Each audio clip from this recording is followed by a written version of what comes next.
Chapter 1505. At midnight, the five-star army's camp was very quiet. Other than the soldiers on duty, the other soldiers and officers had already gone to bed early. There was still a tough battle waiting for them tomorrow. Without sufficient physical and mental strength, it would be impossible. However, in the main tent, Taimur and the other 3 division commanders were not sleeping. The 4 of them were glaring at each other, looking as though they had nowhere to vent their anger. The attack during the day wasn't very successful. Because the terrain was too narrow, the 5-star army's few charges were limited by the terrain. They couldn't unleash their full potential. Not only that, they had nowhere to hide under the rain of arrows. As a result, nearly 1,000 soldiers died. Although less than 300 of them died in the battle, most of them were injured.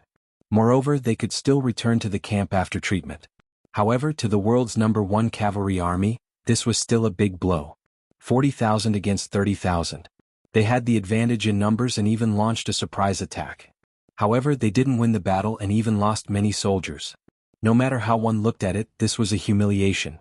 It was a slap to the faces of the 4 division commanders.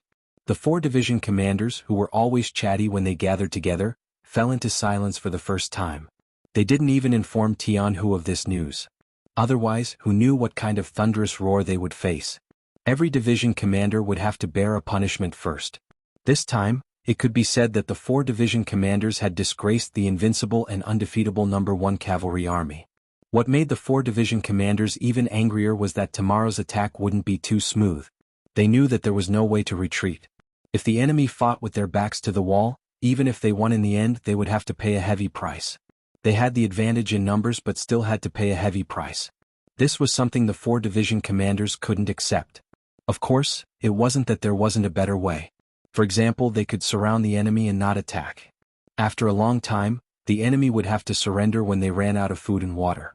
However, how much time would that take? Seeing that all the armies and divisions were seizing every second to gain merits on the battlefield, they had no choice but to surround the less than 30,000 enemies and wait here. This was not something that a powerful army like the #1 cavalry army in the world should do. Sigh, if only we had the Cold Vanguard Division to cooperate with us, 2nd Division Commander Lu Duo couldn't help but say. Of course, everyone understood that with the Cold Vanguard Division present, with their firearms advantage, they would only need to fire at the Mongol army from time to time, and they would be able to beat them until they cried for their parents. It was not impossible for them to surrender without fighting. Alright, in the past, we didn't need the help of the Cold Vanguard Division. Now we can do the same. Let's think of a better way. The 5th Division's Division Commander Gong Feng spoke up. Speaking of which, among the 4 division commanders, he was the last to enter the 1st Cavalry Army. However, the other 3 division commanders did not dare to treat his words carelessly. Who didn't know that Gong Feng's teacher was Yang Qindong? With this relationship, he was someone who could reach the heavens. This was something that Taimur Lu Duo and Hu Bo could not compare to. After complaining, the 4 of them sat together to think of a solution. However, due to the narrow terrain, they really didn't have any good ideas. The greatest advantage of the 1st Cavalry Army was 2. The first was their ferocious attacks. They were skilled in horsemanship and were good at using dual blades. Often they would be able to catch the enemy off guard and win from there. Secondly, they had the Big Dipper crossbow, which was a close combat killing weapon. This allowed them to win against many enemies despite being outnumbered.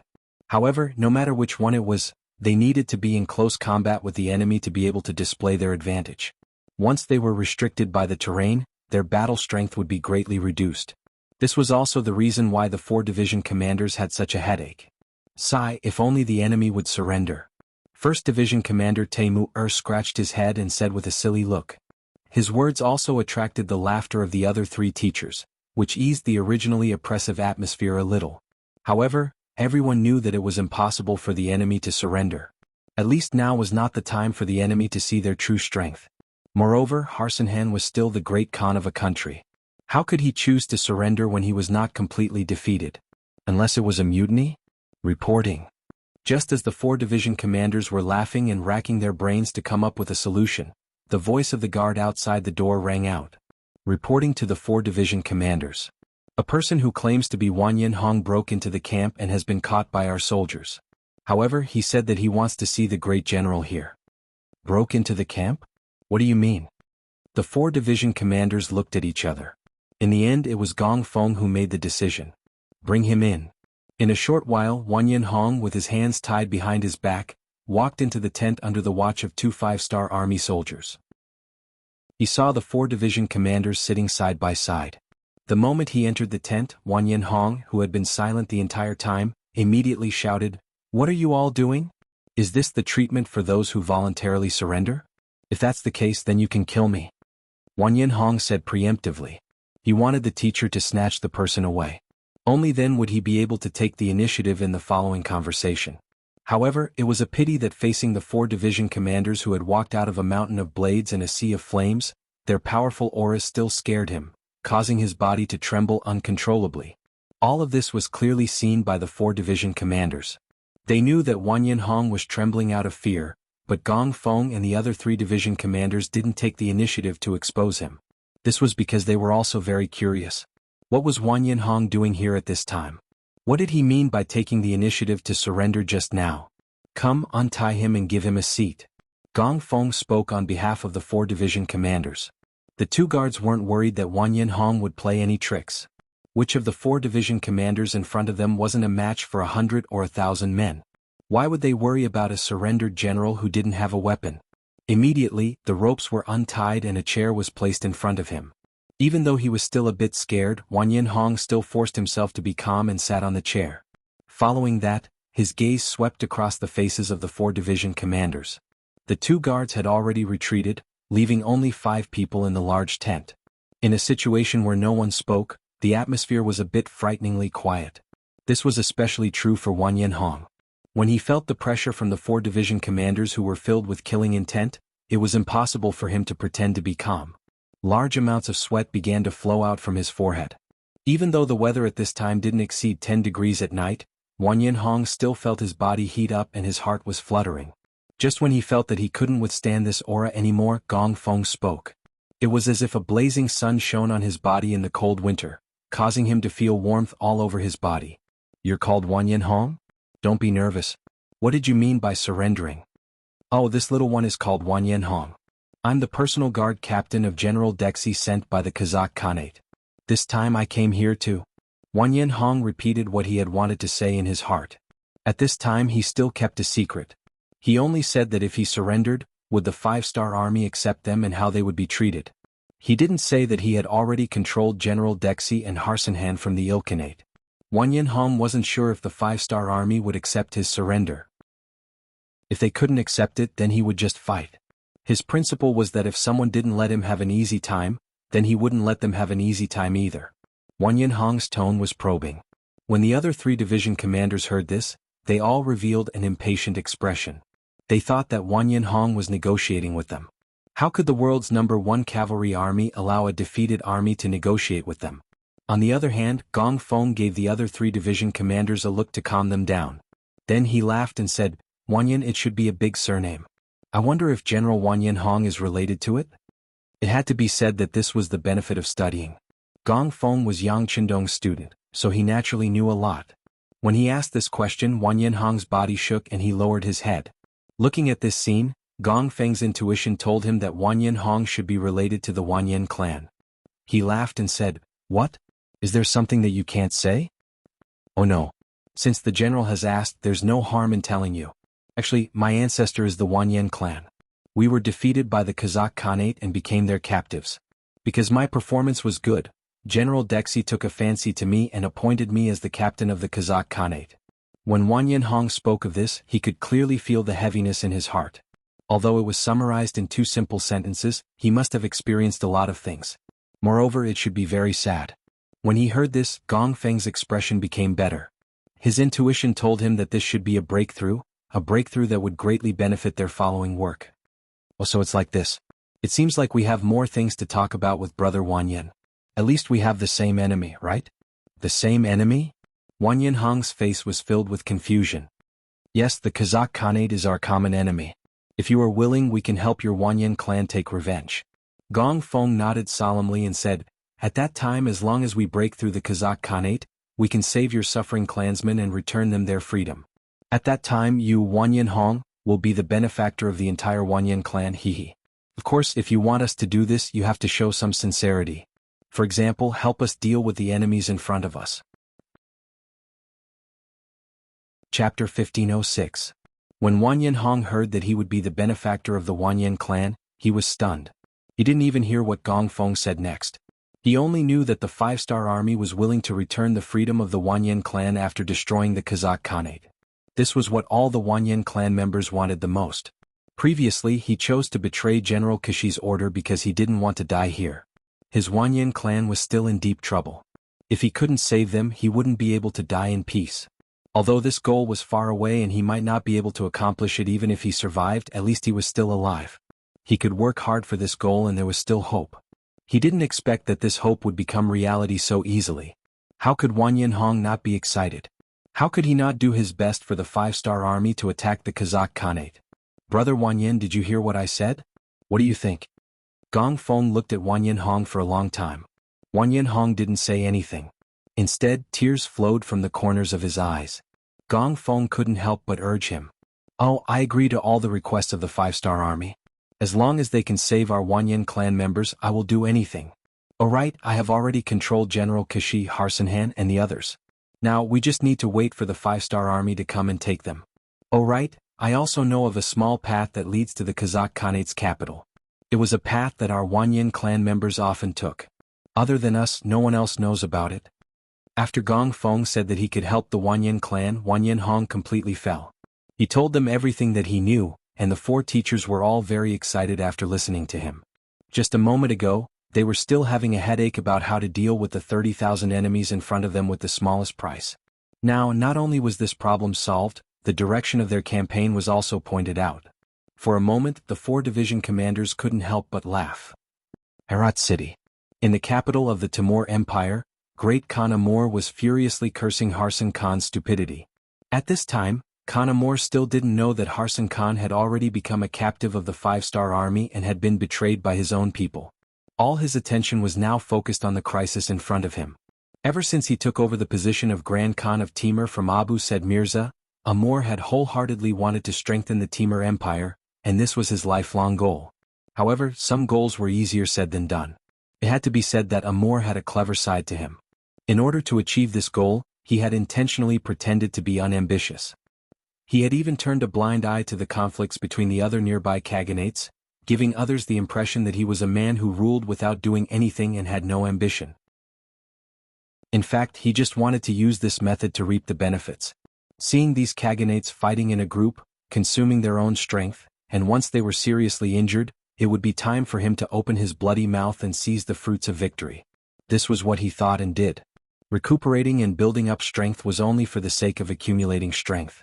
When the five-star army suddenly appeared, he was even more overjoyed. With such an enemy coming out to disturb the situation, it was impossible for those Khaganates who wanted to protect themselves to not send out their troops and expend their resources. At that time, as long as the five-star army was driven away, he would be able to pacify the entire region and establish a powerful Khaganate. But he never expected that the five-star army would win many battles with a thunderous momentum, bringing great pressure to the Khaganates. This kind of pressure made Amur feel that he couldn't bear it anymore. What he wanted was for the five-star army to disturb the situation, not for the other party to be strong enough to destroy all the Khaganates.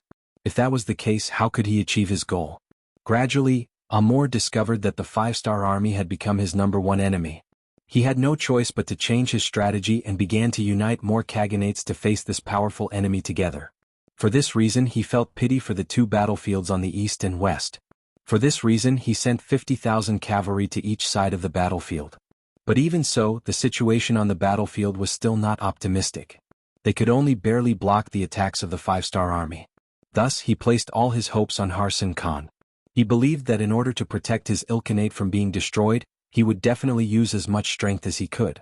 This was why he allowed Harsan Khan to become the commander of the Western Front, leading 300,000 cavalry to fight against the five-star army.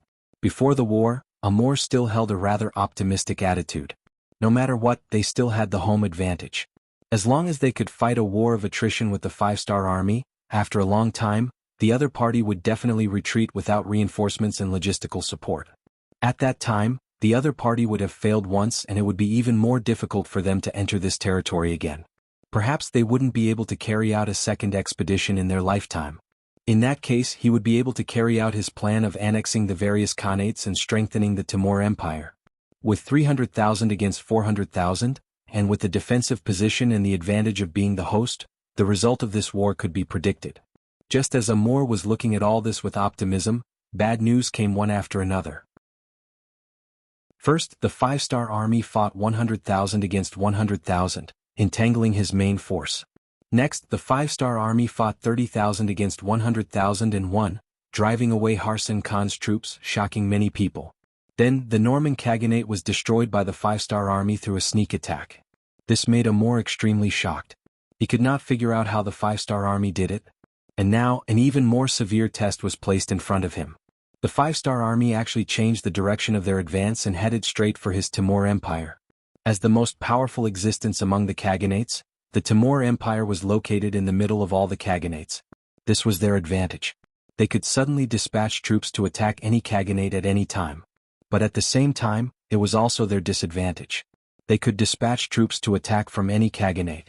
In the past, the Timur Empire was the dominant power. The other small Khaganates nearby only thought about how to curry favor with him. How could they think of attacking him? Therefore he was not worried. But now, with the appearance of the 5-star army, they would not carry out their plan. When he heard that the 5-star army had dispatched troops to the Timur Empire from the Ilkhanate and the Norman Khaganate, Amor was indeed frightened and angry. He was angry at the arrogance of the 5-star army, but also worried about whether he could block the enemy's advance. Men, summon Great General Manjalatu. Amur, who was a little flustered, decided to do something. He couldn't continue to wait like this. Otherwise, not to mention that he wouldn't be able to realize his ambitions, whether he could establish a foothold in the world would become a very serious problem. Manjalatu was fully deserving of the title of Great General of the Timur Empire. This person was extremely capable. On the battlefield he was also known as the King of 100 Victories. It was rumored that when the nearby Khaganates heard his name, children would stop crying. From this, it could be seen how influential he was. After being summoned into the hall, Manjalatu strode in front of Amor. Without waiting for him to salute, Amor asked in a hurried tone, "Great General, you should be aware of the situation. Do you have any way to deal with the enemy? It's just a two-legged sheep. It's not a big deal." Manjalatu, who was not tall and had a face full of beard, smiled conceitedly with a look of indifference. For some reason, after seeing Manjalatu's performance, Amor, who was originally somewhat anxious, calmed down a lot. "Oh, but what is the Great General's arrangement? It's very simple. We'll just have to deal with whatever comes our way. The enemy is coming from afar. Their provisions will definitely be insufficient. We only need to fight a war of attrition with them. We can delay them until they have no choice but to retreat. Moreover, our Timur Empire has a lot of water plants, mountains and lakes. We can use this advantageous terrain to deal with them. In short, we don't need to fight a big battle. Our main goal is to harass them. As long as we can hold on for a while, the enemy will have no choice but to consider retreating." Amor nodded in satisfaction after hearing this.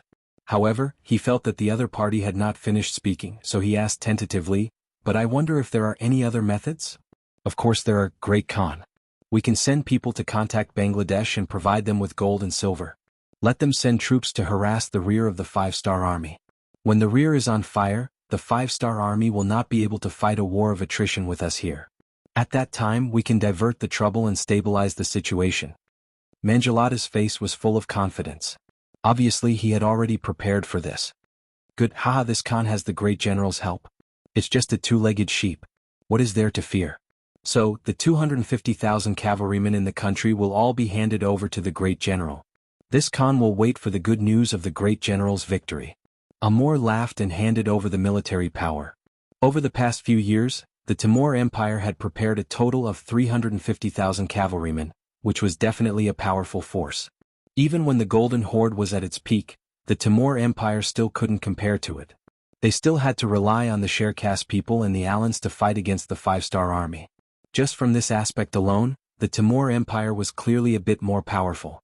After handing over everything to Manjalatu, Amor waited for the final result. He was full of confidence in the Great General. At this time, Yang Chindong, who was rushing from the Ilkhanate to the Timur Empire, also learned about Manjalatu from the intelligence department. Chapter 1507. There was quite a bit of information that was sent over, all of it showing how troublesome and terrifying this person was. Even Yang Qindong felt that this person was a bit troublesome. He had a feeling that this person's existence would greatly hinder his great plan of unifying the Timur Empire. Inform Chushi to come down and meet me.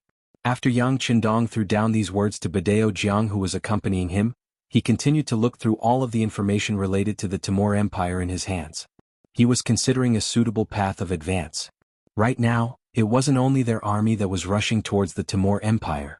Apart from the 4 divisions of the world's #1 cavalry army, as well as the Russian division, all of the other 5-star army, totaling over 300,000, were converging here from all directions. There was no need to talk about the world's #1 cavalry army. They had already taken down the capital of the Ilkhanate, Buli-Tuching, and were preparing to take a small path to the rear of the Kazakh Khanate. They were going straight for the capital, striving to open up a path there. This way they would be able to meet up with the 5-star army in the east.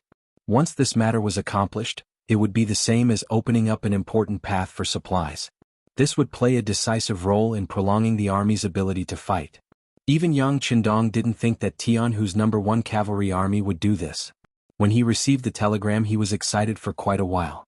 Ahuli's Russian division was currently clearing out the remnants of the Allied forces in the Ilkhanate.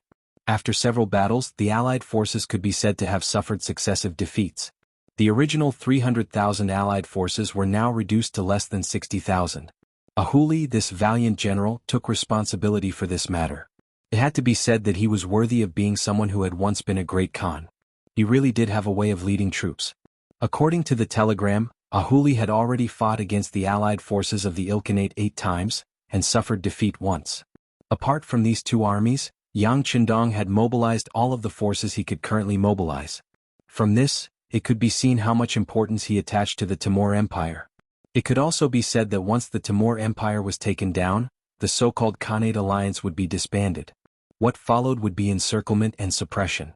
This also meant that the Yangtze's territory had expanded by at least a third. And in order to achieve this goal, they had to get rid of the Timur Empire first. And if they wanted to destroy the Timur Empire, they had to get rid of Mandu Latu, who was a difficult general to deal with.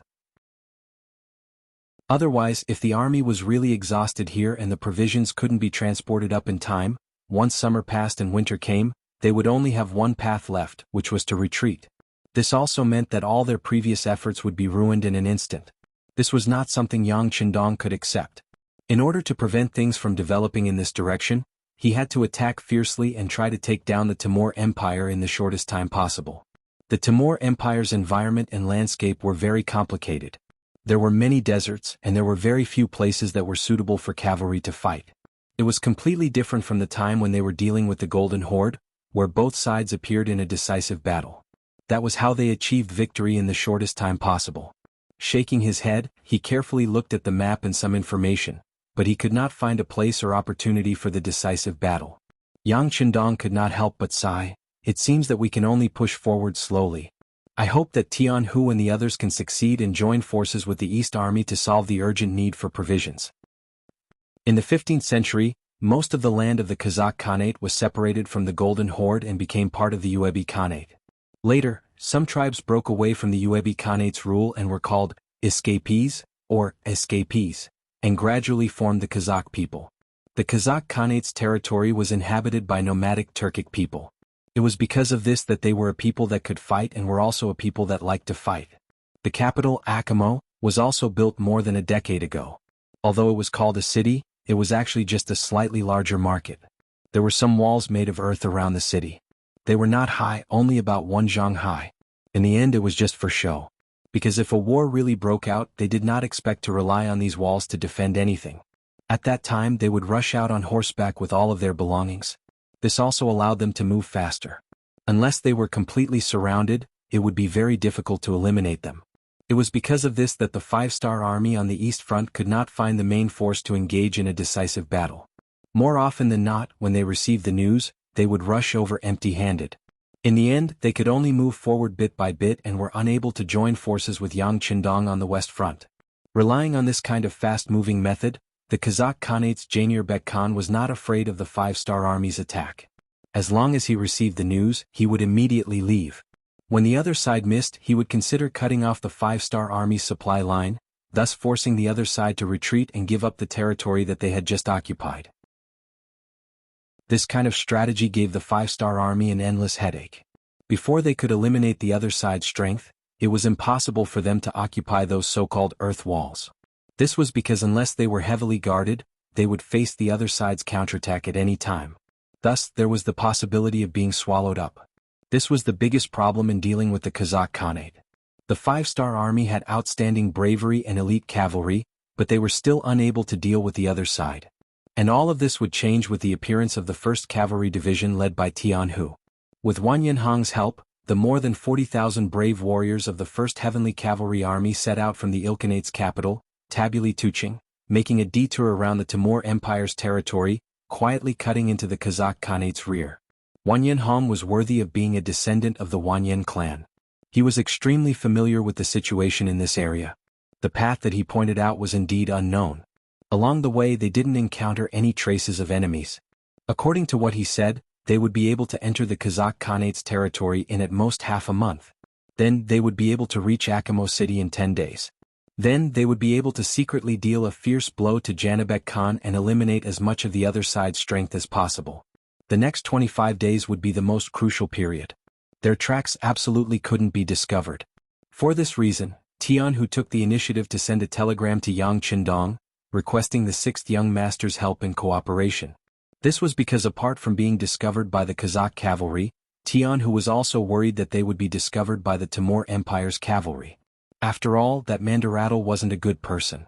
Once he discovered their tracks, he feared that the entire 1st Cavalry Division would face the grim situation of being surrounded from all sides. After receiving Tian Hu's telegram, Yang Qindong ordered the army to attack from all sides in order to divert Mandaratl's attention. At the same time, all of the Air Force's hot air balloons were deployed as guides. In other words, once the hot air balloons discovered the target, they could also drop explosive packs from the air before the 5-star army's cavalry arrived. In short, they couldn't let the Timur Empire's soldiers be idle. They had to create a feeling of war everywhere. This way they wouldn't have the time to care about anything else. This would create an even more favorable situation for the 1st Cavalry Division to advance. The 5-star army launched a frenzied attack. Almost every day there would be large and small-scale battles. Under Mandaratl's command, the 250,000 Timur Empire's cavalry also launched multiple attacks. Using their understanding of the environment, they started a game of hide-and-seek with the 5-star army. They were very skilled in using Sun Tzu's art of wars. When the enemy advances, I will retreat. When the enemy retreats, I will disturb them. Just like that, half a month passed. The 5-star army launched many attacks, but the results were few and far between. The army was also exhausted. Yang Qindong finally received a telegram from Tian Hu. They had successfully passed through the Timur Empire and entered the Kazakh region. He ordered the army to retreat and find a safe place to rest and reorganize. After entering the Timur Empire, the 5-star army's first attack ended. When the news of them stopping the attack reached the capital, Ahmet Khanamor's face was beaming with joy. His frowning face for the past few months was swept away and he cheered a few times. On the same night, the entire capital fell into a carnival. Especially Great General Mandaratl, everyone killed sheep, ate meat, drank wine and played all night. In contrast, the atmosphere in the 5-star army's camps was somewhat gloomy. After attacking for half a month, the number of enemies destroyed was not even 10,000 cavalry. Moreover, the other side was already prepared. They had scorched the walls and cleared the field, so there was no harvest in terms of food. This was naturally rare for the 5-star army. In the past, as long as they decided to attack, they would definitely gain a lot. This time it was the 6th young master who personally gave the order, but they still got such a result. Many people couldn't accept it.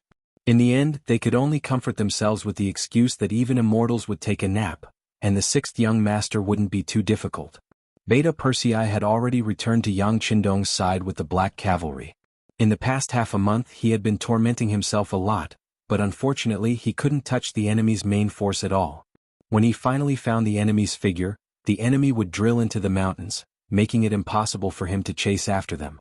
Beta Persei didn't like this kind of fighting method where he couldn't find an opponent at all.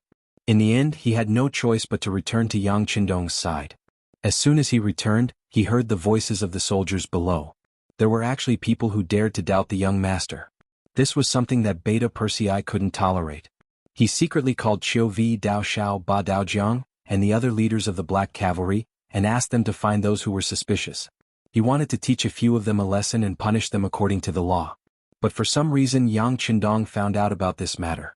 He called the Black Cavalry and stopped them in public. Their mouths are on other people's bodies. We can't interfere with what they think. As long as it doesn't affect the morale of the army, we don't need to care. At least, whether they are right or not depends on the final result. Don't worry. Chapter 1508. Yang Qindong said these words so confidently, but when they fell into the ears of Beta Persei and the others, they had no choice but to suppress the anger in their hearts. But at the same time this confidence infected them. The matter of Tianhu entering the Kazakh Khanate is top secret. In order to prevent it from being leaked, Yang Qindong didn't even tell Beta Persei about it. It's not that he doesn't trust them, but he's worried that after telling them, these people will talk about it in a moment of happiness. If this news gets out, it will be bad. Since it's easy to cause all kinds of problems, it's better not to say it. It just so happens that he also took this opportunity to see what kind of performance the other senior generals in the army will have.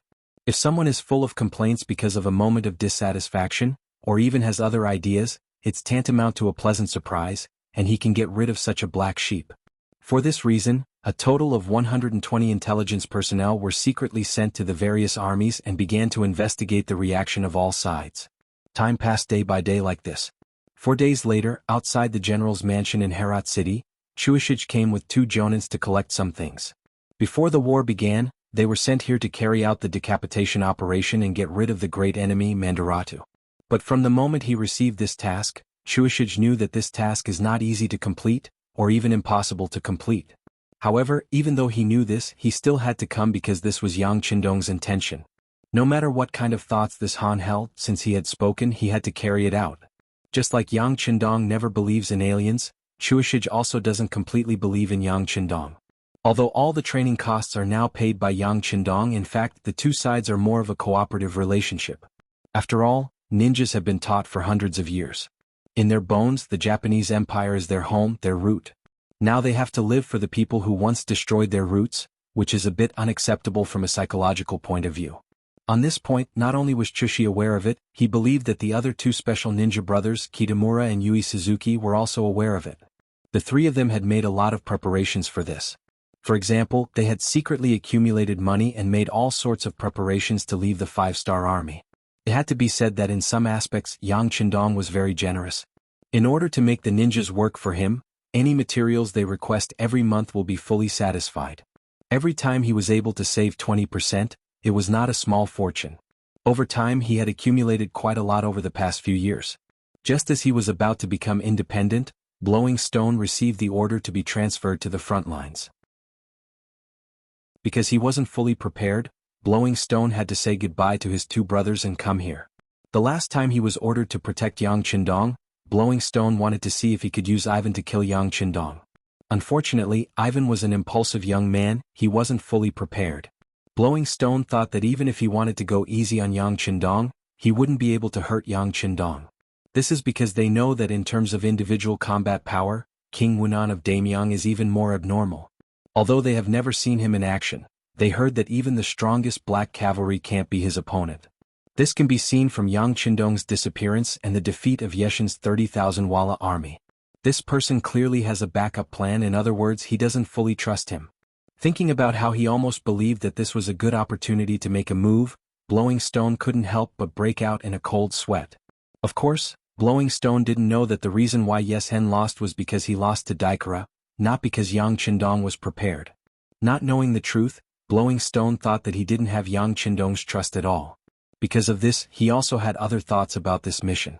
In his opinion, this was the method of that person driving the wolf to devour the tiger. To put it bluntly, if the assassination was successful, it would be best. It would help him complete the mission, but if Mandula too really died as the murderer, it would be difficult for Blowing Stone to escape Herat. In the end he couldn't avoid death.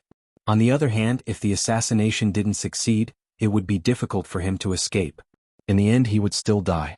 If that was the case, Yang Qindong wouldn't be sad because in that person's eyes, he was someone who couldn't be trusted. If he died, then he died. Therefore this mission was basically a dilemma.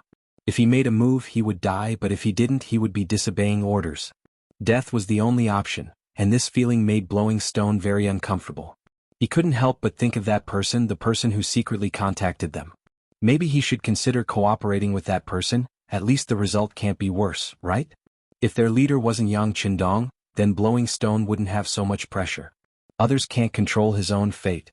Thinking of the words that the man had hinted at, Blowing Stone had an idea. At this time they just walked around the general's mansion and Blowing Stone finally said, "The situation is clear, is there any problem if we do it tonight?" "No problem." The two behind him replied softly. "Very good." When Blowing Stone said this sentence, there was a trace of unbearable expression on his face.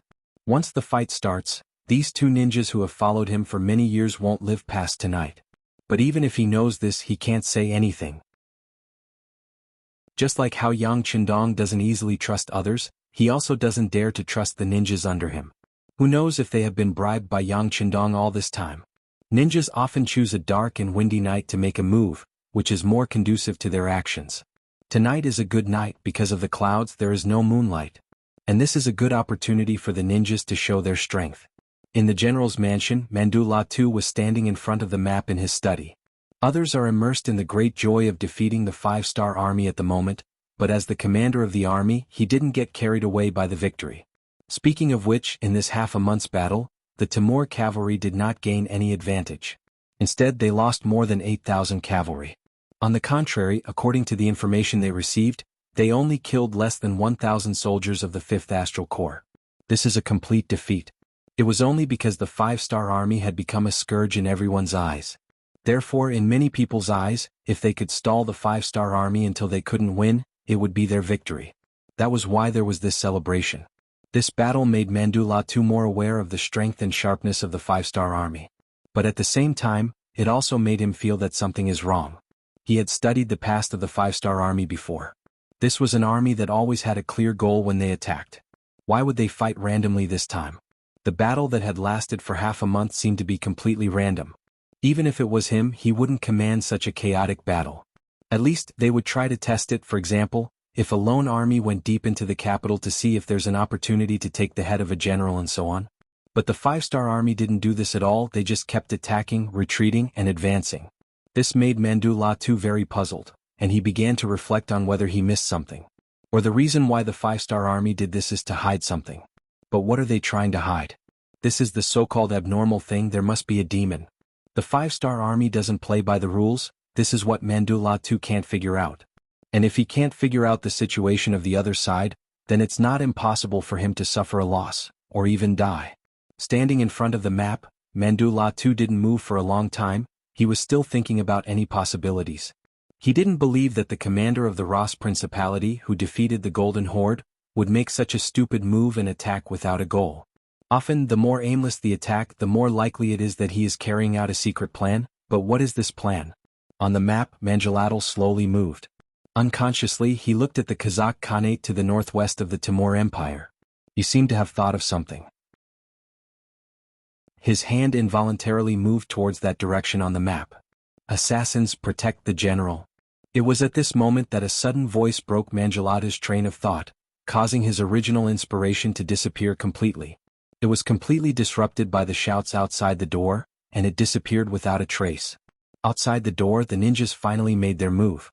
But just like what Yushi had imagined before, as an existence second only to Great Khan Amur in the Timur Empire, Mandu Latu's safety was naturally the top priority, so how could he be easily assassinated? The 50 ninjas just arrived at the inner courtyard, but they were discovered by the guards in charge of the general's safety. In a short period of time, the entire inner courtyard was brightly lit. In such an environment, it was no different from daytime. Without the darkness that the ninjas relied on, they were like tigers with their teeth pulled out. They lacked a deadly weapon to deal with the enemy. The 50 ninjas were surrounded in all corners, but none of them were waiting for death. This may have something to do with the education they have been receiving. Even if they die, they will die on the way and they will not choose to surrender. Without the cover of darkness, the ability shown by these ninjas is equivalent to ordinary elite soldiers. Under the siege of more and more Mongolian soldiers, one ninja after another died tragically in the inner courtyard. Some ninjas even closed their eyes after being stabbed several times. Chapter 1509. In a small courtyard on a street not far from the general's mansion, A black shadow wearing a black suit was sitting there with his eyes closed. He was one of the special ninjas of the Wu province. Just a moment ago, he had led 50 ninjas to sneak out of the great general's mansion. But unknowingly he had retreated. Yes, he had betrayed his ninjas in order to save his own life. And all of this was not because he was afraid of death, but because he had a greater goal to achieve, such as the independence of the ninjas. In order to achieve this goal, he did not hesitate to sacrifice the lives of these 50 ninjas. And from this moment on, he would temporarily disappear from everyone's sight. He would look for that person, the person who had given them the hint. Perhaps that person was the only hope for them to escape from the great general's control and regain their freedom. In the great general's mansion, the assassination was over after half an hour. All of the ninjas were killed, and the Mongolian army had paid a price of 130 people. From this, it could be seen that the individual combat strength of a ninja was still very strong. Even if they were surrounded, even if they could not show their best side, they still managed to injure their opponents. Mangelata was inspecting the corpses on the ground under the close protection of his personal guards. After the experienced people confirmed that these were the legendary ninjas of the Japanese Empire, there was not a trace of fear on Mangelata's face. Instead, he laughed as if he had survived a disaster.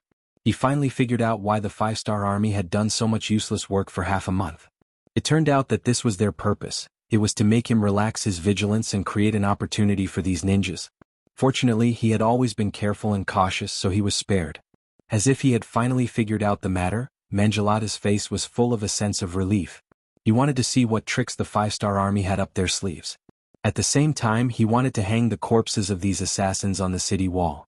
He wanted to let everyone know that the Han people had tried to assassinate him. He wanted everyone to know that he, Mangelatu, was not afraid of being beaten, and he could not be killed. The personal guards moved quickly. In just the morning, the corpses of the 50 ninjas were hung on the city wall for all the Mongolians to see. Among them were members of Yang Xie's intelligence department.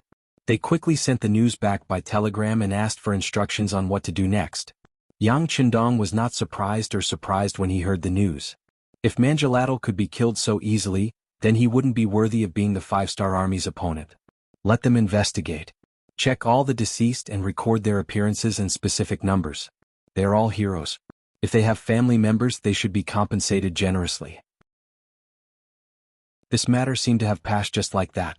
In order to express his anger, Yang Qindong even intentionally sent out 5,000 cavalrymen to search for the main force of the Mongolian cavalrymen, intending to have a decisive battle.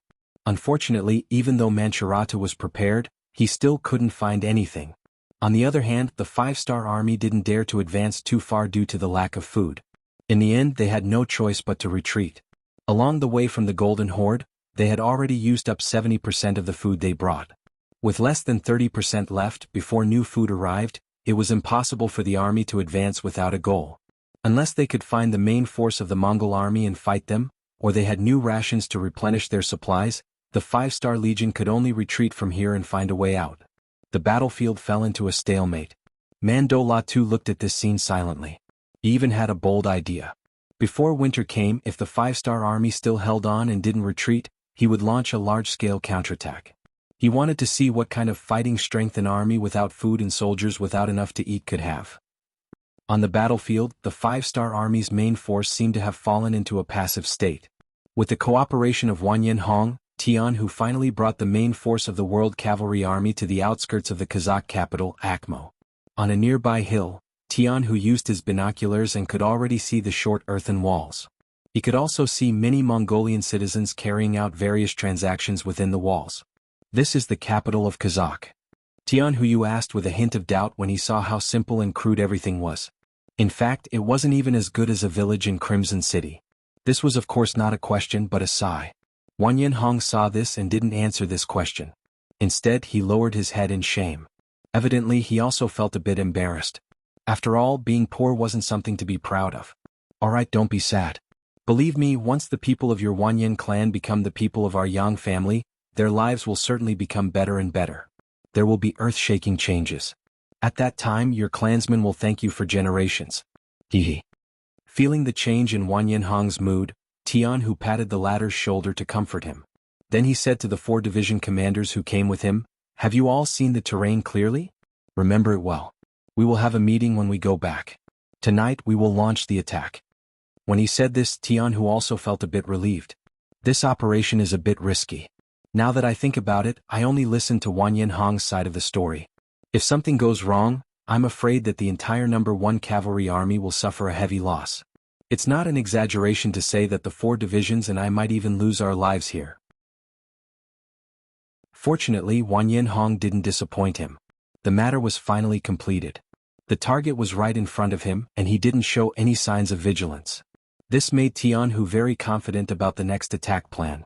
After bringing the 4 division commanders back to the camp 12 miles away, Tianhu immediately ordered all the soldiers to take out all the food and finish it in one meal. This was to ensure that they had enough energy to complete the mission. In fact, even if they took out all the food, they would only be 70% full. After running continuously for such a long time, the World Cavalry Army's rations had already been depleted. This was the importance of logistics in a war. Since Yang Qindong established the 5-star army, he had never been so worried about food. In the past, when deciding where to send troops, he would always prepare enough rations in advance. In the process of battle, the rations would be continuously delivered through various channels. Even when they were fighting against the Golden Horde and the Ras Duchy, there were still millions of people working hard. Countless military provisions were sent from the Yang's provinces to the 3 eastern provinces, and then from there to the far eastern province. It seemed that Yang Qindong's war was like a hot knife through butter. But in reality, the credit of the logistics personnel couldn't be less. It was because of the logistics that the soldiers at the front lines could fight the enemy without worry. They didn't have to worry about not having food to eat, clothes to wear if they were cold, or medicine to use if they were injured. But when they entered the Ilkhanate from Eastern Europe, the 5-star army's pace was a little too big. Along the way, many places only surrendered and weren't destroyed. Naturally, they weren't considered Yangtze's territory. And it was because of the instability of their retreat that when the 5-star army's main force left, they quickly went back on their words and didn't recognize Yangtze as their sovereign state. At this time, it was impossible to transport rations from there. If they insisted on doing so, they were afraid that no matter how much they transported, they would be robbed. In the end, not a single grain of rice would fall into the hands of the 5-star army. And it was precisely because the rations were cut off that Mandula too confidently faced the 5-star army and played guerrilla warfare. The 5-star army couldn't find their main force and didn't know where the enemy's main cavalry was. They didn't dare to advance rashly. Otherwise, it would be easy for their retreat to be cut off and they would be surrounded one by one. The 5-star army was strong, and their combat power was incomparable to that of an ordinary army. They even had a pure firearms unit like the Cold Front. If they faced the enemy head-on, they wouldn't be afraid of any enemy. But if the enemy used a sneak attack and made use of the terrain to launch a sudden attack, the 5-star army wouldn't be able to withstand it. Especially in a situation where they were severely lacking in rations, the more they moved, the more they would consume. It was because of this that Yang Qindong placed all his hopes on Tianhu's world's first cavalry army. If they couldn't break through this time, then they would have to retreat without accomplishing anything. How could Tianhu not understand this? After being a high-ranking officer for so many years, he still had some foresight. Thus, he was even more clear about the importance of this mission. After returning to the camp, he called for the 4 division commanders. The 5 of them discussed for more than 2 hours and finally came up with the most reliable method of attack. In summary, they had to take down Akamo City and lure the enemy back for reinforcements. This would open up a path and opportunity for the 5-star army's main force on the Eastern Front. As long as they could join forces with the 5-star army on the Eastern Front, it would be equivalent to having a stable route for the transportation of rations. They could also use this route to continuously send in supplies needed for war. Regarding this point, Yang Qindong had already sent a telegram to the various armies on the Eastern Front 25 days ago to let them prepare. 4 division commanders, the 6th young master is watching us. The entire army is watching us. Next, it's time for the world's first cavalry army to perform. Remember, this time, not only do we have to take down Akamo City, we also have to open up a safe route to the east. This mission will be handed over to the 2nd and 3rd Division. Now, as the commander, I give you the authority to act as you see fit. If you encounter anyone who doesn't cooperate, you can end it on your own. You can kill without mercy and don't have to worry about anyone coming after you. If necessary, you can build a few more temples to warn others. As he spoke, Tianhu's body emitted a murderous aura. Chapter 15:10. 2nd Division's Commander Lu Duo and 3rd Division's Commander Hubo. Stood up and stood at attention. Rest assured, Commander. We guarantee that we will complete the mission. We promise to open the passage as soon as possible and meet up with our main forces in the east. Very good. Everyone go and prepare. Tianhu nodded in satisfaction. He was full of confidence in his cavalry. 4 hours after the meeting, more than 40,000 five-star army cavalrymen set off. They were only 12 kilometers away from their target. They did not take any measures to conceal themselves. After the order was given, the 1st Division's commander Taimu took the lead and attacked. For the world's #1 cavalry army, who were proficient in archery and horse riding, a distance of 12 li was nothing. They could guarantee that even if they were discovered by the enemy, they would not give the enemy any time to prepare for defense. In Akamo City. Inside a huge yurt, this was Janabek Khan's residence. Compared to the previous days, his emotions were much more stable. This was because Mandu Latu had stopped the 5-star army's attack on the Western Front. It was already the beginning of July. They only needed to hold on for 2 more months before winter arrived. If the 5-star army still couldn't build up their defenses, then they could only retreat. This would give them time to rest and recuperate. Although it was not a victory since they could stop the 5-star army's first attack, who could guarantee that they would not be able to stop the second? This at least gave the Khanate's coalition army, which had been losing, hope. It had a strong effect on the army's morale. This was something that could not be bought with money. Thinking that it would not be long before the 5-star army left dejectedly, Janabek Khan had a smile on his face even when he was sleeping. And all of this disappeared because of the sudden tremors that came from the ground. The smile would never appear again. Report. Enemy attack. Enemy attack. The scouts on the periphery finally discovered the traces of the 5-star army. However, just as Tianhu had predicted, the speed of the 5-star army's cavalry was simply too fast. By the time the scout returned with the news, the vanguard of the 1st Division had already arrived outside the city. They were only a stone's throw away from the earth wall. The scout's shout attracted the counterattack of the 500 Kazakh cavalrymen who were on night duty. They all came to the back of the earthen wall and used it as cover to shoot arrows outside. But to the brave warriors of the world's #1 cavalry army who were like ferocious tigers descending from the mountains, they were completely ignored. In addition, in the dark night, vision was limited to begin with. Many arrows were released, but they were all off target. Not many soldiers of the 5-star army were injured. The earthen walls were destroyed by the prepared soldiers of the 5-star army using the huge logs they brought. Without the protection of the earthen wall, the entire city of Akamo was defenseless in front of the 5-star army soldiers. Soon after, the sound of countless armored cavalrymen could be heard. At this time, Janabek Khan had just crawled out of his bed. When he heard the news of the 5-star army's attack from his personal guards, his eyes widened in disbelief. How could the 5-star army appear here? The Ili Empire to the east and the Timur Empire to the west. How did the 5-star army bypass them and arrive in front of him? What was going on? Could it be that these cavalrymen flew here? With all kinds of puzzlement in his heart, Janabek Khan escaped under the protection of his personal guards 15 minutes before the arrival of the 5-star army.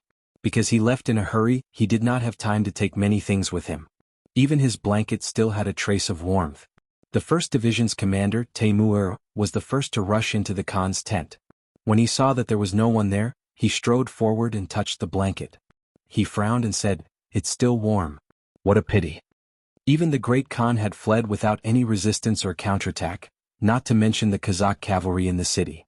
There were less than 10,000 of them, and in less than 2 hours of fighting in front of the more than 40,000 ferocious soldiers of the world's #1 cavalry army, they either died, fled, or surrendered. In the end, the 80,000 Mongolian civilians in the city were all captured and enslaved by the 5-star army. The battle went very smoothly. When Tianhu walked into the Khan's tent, he was in high spirits. As he walked, he ordered, "Immediately find all the food in the city. Let the 2nd Division and the 3rd Division eat first. After that, let them set out the day after tomorrow. We must take advantage of the time when the enemy is unprepared to kill our way out. Also, call the 1st Division and the 4th Division over. We also need to discuss the issue of defending the city. This earthen wall is really not sturdy. We must immediately rebuild it and use everything we can, including the civilians in the city, to dig trenches. No matter what, before the army arrives, we must be nailed here like a nail." When he said this, Tianhu's eyes were filled with determination. If the surprise attack on Akmo was the first step to success, then defending this place was the second step. it was also the most difficult step. Tian, who could even imagine that once the enemy knew that there was such a nail in their heart, they would not be able to resist pulling it out. When Akmo fell, Janibek Khan only managed to escape with less than 1,000 Kazakh cavalry. When the news began to spread, Mandulato, who heard the news, immediately smashed the desk in front of him and shouted angrily, "Trash, a bunch of trash." After venting his anger, Mandulato calmed down and felt the threat. He did not know how the 5-star army had bypassed his front line. He had to find a way to eliminate them. He absolutely could not tolerate a fierce tiger lying by his side. He also could not allow the 5-star army on the east and west to converge. Otherwise, it would be the beginning of a disaster. At this moment, Mandulato finally understood that the crazy and brainless attacks of the 5th-star army in the past half a month were not to cover up those killers, but to attract his attention so that the cavalry of the 5th-star army could pass right under his nose. It had to be said that even though he was very careful, he was still careless and fell into the 5-star army's trap. Or it could be said that he fell into the trap of King Wunan of Damyang. Men, send out 80,000 cavalry. No matter what, we must capture Akmo City and kill all the 5-star army's cavalry there. Kill them all. After enduring for so long, Mandulato finally decided to reveal his fangs. His first target was the world's first cavalry army that was nailed into Akmo City like a nail. Once this nail was pulled out, the next target would be the 20,000-strong 5-star army's cavalry that was about to attack from behind and join the 5-star army on the east front. Mandulato did not believe that it was only 20,000 cavalry. Could they really overturn the heavens? The same news also spread to the 5-star army's camp on the west front. At this moment, everyone knew that the 6th young master's actions had such a deep meaning. Some of the officers who had complained could not help but feel ashamed. For this reason, many officers actually knelt in front of the main tent and apologized to Yang Qindong in person. In response, Yang Qindong only arranged for Beta Persei to come forward and admonish them. He had already investigated and found that these complaining officers had the intention of thinking for the army. No one had any ulterior motives because of this. This did not cross his bottom line, so naturally he would not punish them too harshly. This was probably the effect of Gray's death. Although there were quite a few people who suspected that Yang Qindong was the culprit behind Gray's death, after considering that he had indeed done something that was not allowed by military discipline, coupled with his frightening arrogance in the later stages of his life, such a person's death was not worth pitying. Furthermore, although Gray had died, he had died fighting for the 5-star army in name. As a result, his family had received quite a bit of compensation. With this, they had both money and face, and no one would step forward to seek justice for them. On the contrary, what everyone needed to consider was that they could not easily make mistakes in their work in the future. For this reason, many officers who joined the army later went to check the military discipline of the 5-star army. This was very gratifying. Ili County. King Baoli's face was full of worry, and it lingered for a long time. Ever since his prime minister, Syed Ali Alip, had suddenly disappeared, all the pressure had been placed on him. When the military matters, the local matters, and the pressure exerted by some nobles all came pressing down on him, he quickly had a lot of white hair on his head and he looked much older. Regardless of whether it was day or night, he dealt with all kinds of matters. However, not only did he not manage to deal with them well, there were more and more of them. This was especially so when he heard that the 5-star army had entered his territory from the Kazakh Khanate. He felt that the pressure was about to completely crush him to the ground. Originally, he thought that with the appearance of the Timur Empire's great Khan, the Khanates would temporarily be united, and more Khanate alliance cavalry would enter his territory. His country would be saved. However, from the looks of it, he had underestimated the 5-star army. Or, it could be said that he had overestimated the so-called invincible Khanate alliance. Truly a bunch of trash. He had the same sigh as Mandula Tuesday. When he heard that the 5-star army only had 20,000 cavalrymen, they had chased Khan Janiyurb all over the place, causing them to lose most of their territory in a short period of time. When the 5-star army finally arrived behind him, King Baoli wanted to kill this so-called great Khan of the Kazakh Khanate. What was the point of having a great Khan who could not even stop the 20,000 cavalrymen of the 5-star army?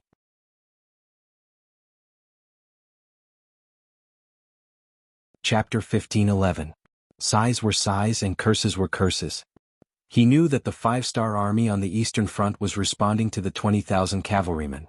They were trying to open up a path by attacking from both sides. The 5-star army on the eastern front was attacking ferociously, and their momentum was even more powerful than a few days ago. The 5-star army on the eastern front was responding to the 20,000 cavalrymen.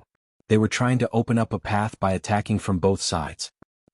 There are hundreds of thousands of cavalrymen here. Do you think you can open it just because you want to? Bao Lide's face was filled with confidence when he thought of the 10-kilometer-long trench outside the city that was enough to stop the 5-star army's attack. It was also because of this trench that the 5-star legion's cavalry couldn't charge forward at all, which was why they were able to hold off the enemy for so long. Bao Lide was confident that he would be able to hold off the main force of the 5-star legion this time. As long as he could hold off this wave of attacks, he believed that the other Kaganates wouldn't just ignore the 20,000 enemy cavalry that appeared behind them. Bao Lide was confident that he could defend Ali Mali city. However, what he didn't know was that one of his generals, Wu Liji, was secretly meeting with an old friend. At this moment he was struggling with whether to surrender or not. When Wu Liji's old friend, dressed in a black robe, appeared in his residence, the great general was given a huge fright. After the shock, he walked over with a face full of joy. "Prime Minister, where have you been these past few years? We missed you so much." That's right, the person who came was Prime Minister Ali Pu.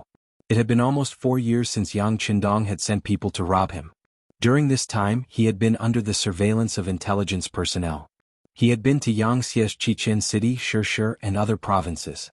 It could be said that he had been moving around without stopping.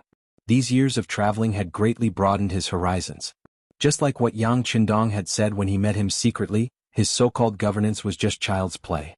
Under his governance, the nobles would still be high and mighty, and the common people would still live a life without hunger. Apu had once scoffed at this, thinking that Yang Qindong was just a braggart. At least from what he knew of history, there had never been any nation or country that could eliminate the privileges of the rich and powerful and allow all the ordinary people to live a prosperous life. For example, they did not lack food, clothes, and houses. In his opinion, no one could do this. Anyone who could make 50% of the people live such a life would be a great ruler. If he could make 60% of the people reach this standard, then he would be a great emperor. If he could make 70% of the people reach this standard, then he would not even dare to think about it. However, after visiting for 4 years, he found that Yang Qindong was not just bragging. Instead, he really did what he said. Although the common people's wealth did not reach 100%, it was at least 80%. Moreover, this percentage was still increasing year by year.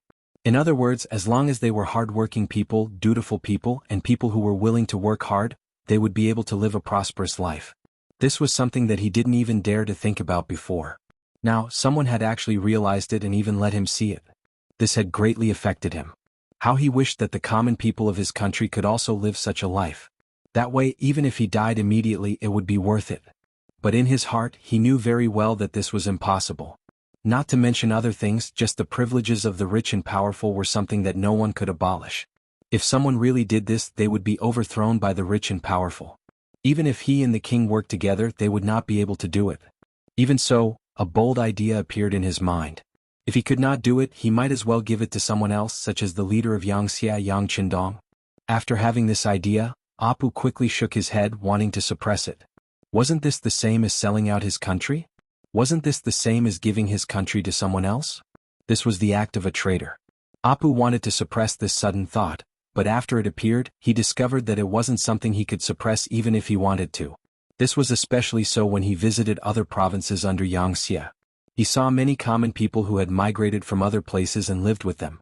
When he asked them whether they still remembered where they were from, whether they wanted to return to their homeland, or whether they wanted to rebuild their country, the answers he received were the same. Of course I want to go home. After all, it's my homeland. But if I have to live a life where I can't eat or wear clothes, I'd rather stay here. Here my family and I lived a good life. We didn't have to worry about our next meal, nor did we have to worry about our wealth being swallowed by the rich and powerful. We also didn't have to worry about our own safety and whether or not enemies would suddenly attack. This is the life I want. As for the past, forget about it. Just treat it as a memory. That's right, it's a painful memory. When this answer did not come from one person, but from 10 people, at least 9.5 gave the same answer. Apu knew that the common people's eyes were clear, and Yang Qindong's actions were correct. If it was wrong, why would the common people speak up for him? Why would he receive the support of the common people? Why would the common people be truly satisfied to the point where they would forget their homeland and their country? After slowly going from not understanding to understanding, Apu began to believe in his thoughts. Yang Chendong was correct, and this method could also be applied to his country. Although the price he had to pay was the loss of his royal authority, compared to the common people being able to live a better life, it was all worth it. Back then, wasn't his wish to let the common people live a better life? For this, he swore that he would sacrifice everything including himself. Since there was such an opportunity, what was he waiting for? 4 years later, Apu finally thought it through and sent a telegram to Yang Chendong. He explained his views and thoughts and was willing to pay any price. He wanted to do something for this matter. Yang Chendong was naturally very happy that Apu was able to think this through. This was also one of the important reasons why he wanted to capture Apu. He immediately arranged for people to escort Apu to the eastern front lines, preparing to return. After receiving the order, the commander of the foreign army, Bai Shuang, received the order and Apu appeared in front of Wu Liji.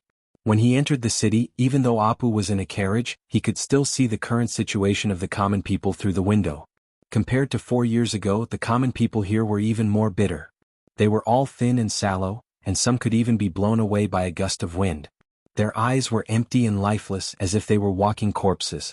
They had no aspirations, no dreams, and no expectations for tomorrow. Compared to the common people of Yangxia, they were all full of energy, and their bodies were broad and strong. They were like people from 2 different worlds. This also strengthened Apu's thoughts. He also hoped that the common people here could enjoy the same treatment as the common people of the other provinces of Yangxia. That's right, in Yang Chendong's words it was called liberation. It was liberation, it had to be liberation. With this firm thought, Apu met Wu Liji and saw the other party's enthusiasm. Speaking of which, for Wu Liji to have his current status, it was naturally because of King Boride's approval, but it was more because of Apu's recommendation and promotion. In a sense, he was the one who recognized Wu Liji. It was for this reason that the first person Apu chose to meet was Wu Liji. He firmly believed that even if Wu Liji didn't agree with his point of view, he wouldn't betray him. Seeing Wu Liji's excited expression, Apu reached out and patted him on the shoulder. "General Wu Liji, is there a safe place? I have something to say to you in private." "Chem? Oh, there is, please come with me." Wu Liji's expression instantly became much more solemn. He already had a vague feeling in his heart. The two soon appeared in a secret room in the residence. Without permission, no one was allowed to approach this place. Otherwise, Wu Liji's personal guards would kill them for threatening the general's safety. In the quiet secret room, the two sat facing each other. After Wu Liji poured a cup of tea, Apu slowly opened his mouth and gave a general account of his 4 years of disappearance. Wu Liji listened attentively. He was very curious about the 5-star army. He also wanted to see what kind of power could cultivate such a powerful cavalry. Could it be that the Han people were so powerful that they were invincible? Were they so powerful that they changed their strategy? All of this was explained by Apu's words. It turned out that the relationship between Wu Nanwang of the Great Ming Dynasty and the Great Ming Dynasty was not subordinate to each other. Instead, he belonged to an emerging force. No wonder this was the case. In a sense, Yang Chendong was equivalent to a founding monarch. He belonged to a new power that was constantly developing and expanding based on the Great Ming's borders. In Yangxia's power, there were no so-called nobles and there were no restraints. Once they wanted to do something, they could wholeheartedly devote themselves to it and didn't need to think too much. Just this alone was something that the other old powers couldn't compare to. Just the existence of nobles and nobles had dragged down countless people who wanted to rise but couldn't. To make a simple analogy, power and wealth were not concentrated. Most of the land was in the hands of a few influential people, and the lives of the common people were miserable. In such an environment, no matter how good one's ideas were, it would be very difficult to turn them into reality. Chapter 15:12. The 5-star army didn't have such concerns right now, but no one could guarantee that they wouldn't in the future. Wu Liji also raised his doubts on this issue. "Sir Prime Minister, can this King Wunan of Damyang really eliminate the existence of influential officials? If this is the case, who can guarantee that his position will be stable? Without the support of influential officials, how long can his country last? Does he really have to rely on the common people? What a joke. The common people don't have their own consciousness. Once chaos breaks out, they won't be able to make their own decisions. All they can do is follow the script." Facing Wu Liji's impolite criticism, Alip didn't argue with him. In his opinion, whether or not Yang Chendong really could eliminate the existence of influential officials wasn't important. What was important was that he had already accomplished this. What was important was that the current King Wunan of Daemyong was his enemy. What was important was that this King Wunan of Daemyong had never shown mercy to his enemies. In this person's eyes there were only two choices: surrender or be exterminated. There was no such thing as a sovereign state or an auxiliary state. General Wu Liji, if you wish to discuss this matter, there will be plenty of opportunities in the future. Let's talk about the current situation first. Right now the 5-star Army's two armies are about to converge. Moreover, we are doing our best to stop Li Jing here. Do you think we can stop this great momentum? Facing a lips-sharp question, Wu Liji didn't avoid it. Instead, after thinking for a bit, he replied, "This time we might be able to stop them. However, the next time might not be the case. If the 5-star Army is determined to achieve their goal, I believe we won't be able to stop them in the end." Good. Alip nodded in satisfaction. He originally thought that Wu Liji would refuse to admit it out of pride and face. Now that he had admitted to this point, the following words were easy to say. Yes, General Wu Liji's vision is indeed far. Even our so-called Khaganate alliance won't be able to stop the 5-star Army's cavalry. Without sufficient financial support, without sufficient rear, food and reserves, our strength will only grow weaker and weaker. In the end we will lose everything and be defeated here. In comparison, the 5-star Army has an enviable rear. No matter if it is food, military equipment or soldiers, as long as they want, they can continuously supply us. Even if they eventually exhaust us, they can still exhaust us to death. Since that is the case, why do we have to wait until we can't hold on anymore? Why can't we make a decision earlier? This way we can sacrifice fewer warriors and commoners. This is a good thing to accumulate merit. Even if we take 10,000 steps back, even if we win this battle, what can we get? The Wunan of the Khaganates of Daemyong's territory. If that's the case, our strength will be greatly weakened. Even if the 5-star Army doesn't swallow us up, I'm afraid that the nearby Khanate won't let us off. At that time, our citizens will become slaves. Is this what the general wants to see? Of course not. Facing Alip's aggressive questioning, Wu Liji hurriedly denied. Good, since that is the case, then is the general willing to surrender to the 5-star Army? Don't worry, I have already spoken to King Wunan of the Great Ming Dynasty. He has also promised that as long as the general is willing to open the passage for the 5-star Army to come in, and is willing to surrender and gain military merits, he can guarantee the general's absolute safety and partial rights and interests. At that time, your family will definitely be grateful for the correct choice you made. Many years later, you will also be proud of the choice you made today. Alip finally revealed the reason for his visit. These words were not only for the sake of Wu Liji and his family, but also for the sake of the citizens and warriors of the Khaganates. He didn't want his country to become a sacrifice.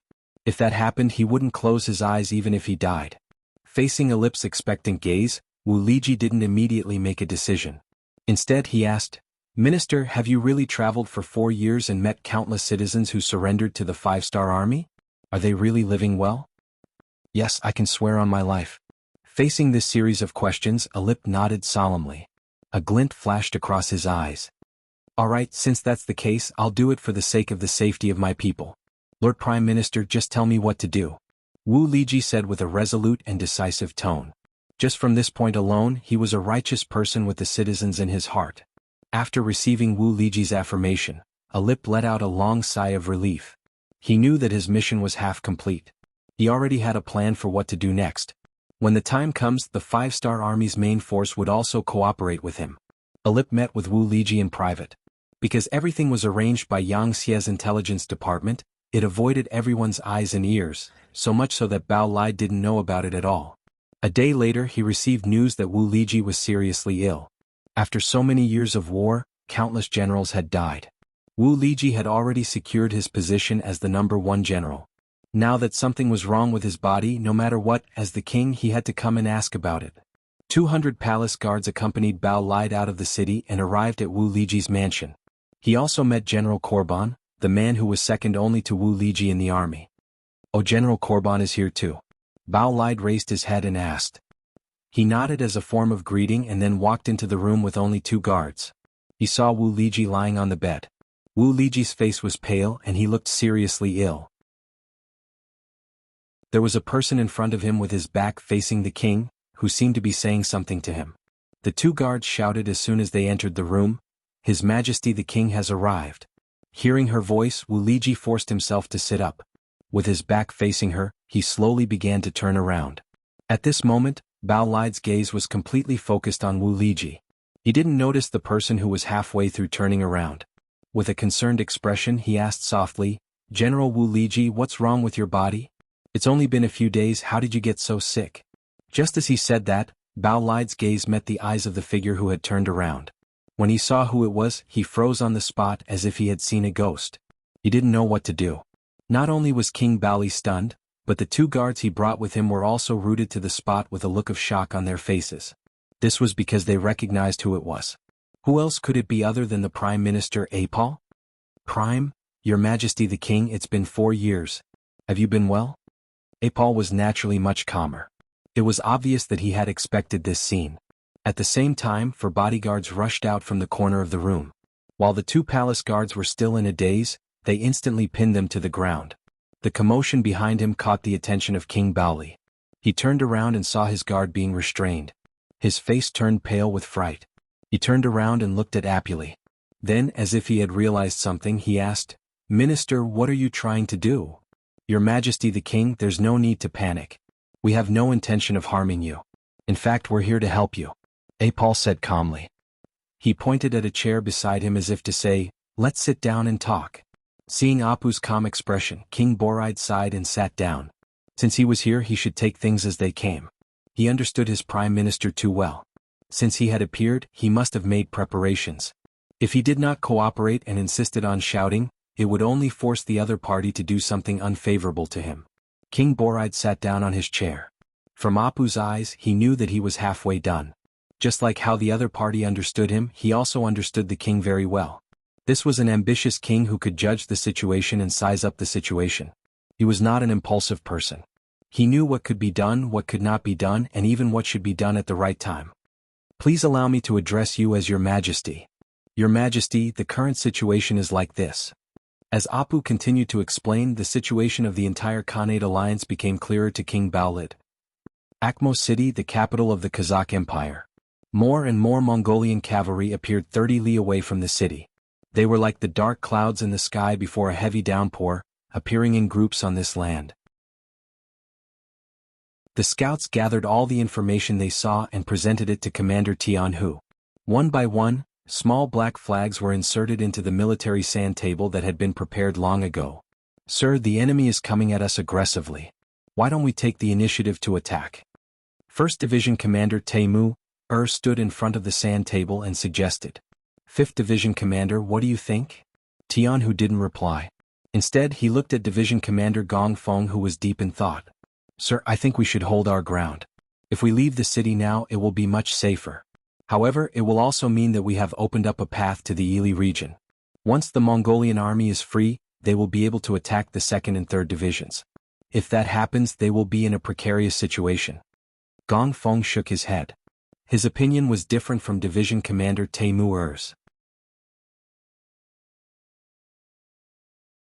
Chapter 15-13. This time, without waiting for Tianhu to ask, Teimuer asked anxiously, "Defend? Oh, we only have about 20,000 men, but the enemy has 80,000. This doesn't even include the allied armies from other khaganates. Besides, our world's #1 cavalry army focuses on offense. Defense isn't our forte." Teimuer's words made sense. The world's #1 cavalry army was second only to the Black Cavalry in terms of cold weapons. No matter what kind of powerful enemy they faced, once they became their target, they would not have a good ending. This was a publicly acknowledged fact. However, when it came to defense, they were a little lacking. After all, cavalry focused on offense while infantry focused on defense. This had become a law in many people's hearts and an objective fact. No. Commander Teimuer is wrong. We don't only have about 20,000 men. We also have 6,000 captives and 100,000 Kazakh civilians. They can all be used by us. When Gong Feng said this, there was a smile on his face. It was obvious that he already had a card up his sleeve. Looking at Gong Feng's confident expression, Commander Tianhu chuckled. "Oh, it seems like our 5th commander has a card up his sleeve. Since that's the case, the task of defending the city will be handed over to your 5th commander. If there's anything you need, we will do our best to cooperate." With Tianhu's words, Gong Feng felt more confident. "Thank you for your support, Commander. Since that's the case, this subordinate will try his best." Gong Feng's so-called try was not a spur-of-the-moment decision. He had already prepared for it. He had carefully studied some of the beautiful battles under Yang Qindong's command and learned many things. One of them was how to use money to buy people's hearts for his own use. Harsenhan had left in a hurry. He had never thought that the five-star army would suddenly appear in front of his capital. Without any preparation he had left, but the wealth he had accumulated over the years was left in Akmo City. Now this wealth was in the hands of the five-star army. With these riches as capital, Gong Feng piled them up in the largest open space in the city. As more and more Mongolian citizens were attracted by these things, various rewards were placed in front of them, where they could earn riches if they contributed to the war. Using Gong Feng's explanation, it was natural for soldiers to be paid. As long as the commoners were willing to help the five-star army defend the city, then the wealth would belong to them. In order to make everyone believe in his sincerity, everyone who came to watch the fun was rewarded. Some were given silver, some were given copper coins, and some were given refined salt, ironware, and precious furs, tea leaves, and silk. Just by coming to watch the show, they were able to obtain so many benefits. When the local things fell into their hands, more and more citizens began to believe in the five-star army. As the saying goes, facts speak louder than words. With the things in hand, this was the real thing. It was far more effective than 10 or 100 sentences. With the cooperation of the surrendered Mongolian soldiers that Gong Feng had bribed beforehand, the first batch of people stepped forward and expressed their willingness to work for the five-star army. When they expressed their desire to distribute the wealth to themselves, Gong Feng waved his hand and took out some good things in front of everyone. Things became much easier after that. Soon there was a second batch of people, a third batch, and a fourth batch. 10 miles outside Akmo City, General Harbala, who had come under the orders of the Timur Empire's great general Mandaratu, stopped and began to set up camp with his 80,000 men. This time, he had come under the orders of the great general to deal with the five-star army's cavalry. Harbala still had some chance of winning. He had already received accurate information that there were only 20,000 enemies guarding Akamo City. Moreover, Akamo City could not be considered a city at all. It was just a large market surrounded by earthen walls. Without the support of the city walls, Halbera was confident that the Pentastar Legion would not be his match.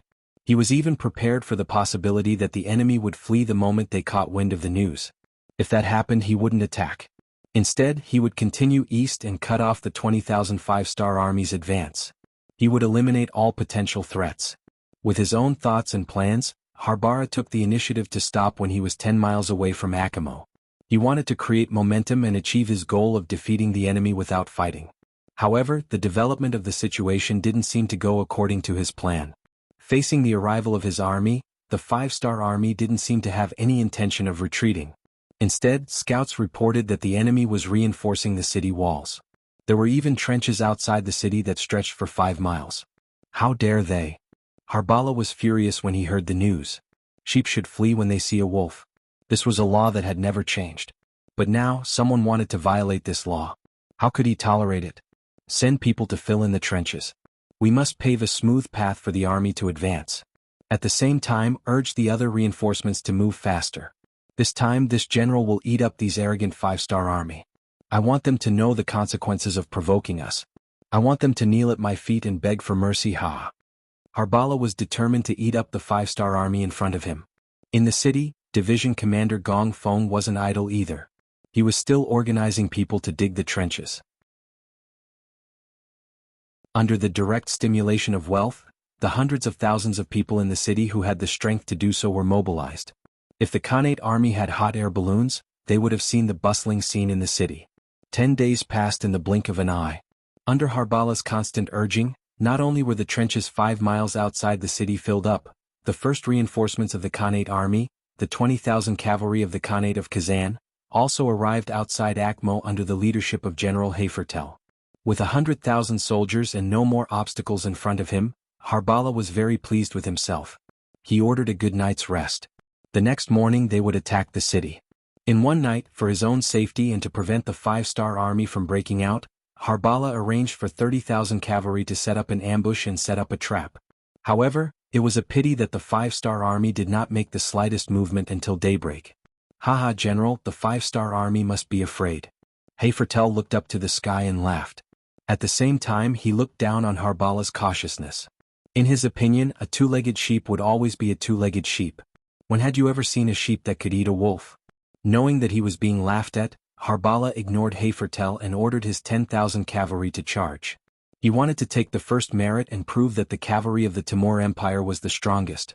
The wall was only 10 feet tall, but under the impact of the huge logs, a huge crack quickly appeared. Then, a gap of 20 to 30 feet appeared, allowing the cavalry to charge through. War drums sounded, and the 10,000 Timur cavalry charged in high spirits. But when the cavalry entered the earth wall, they were surprised to find that not a single one of the 5-star army cavalry could be seen. Just as many of the cavalrymen were confused and didn't understand what was going on, cries of agony rang out one after another. Many of the cavalrymen who were eager to contribute fell into the deep pits while charging and were stabbed to death by the sharpened logs that had been set up in the pits. They were severely injured. It won't work here. Try from another direction.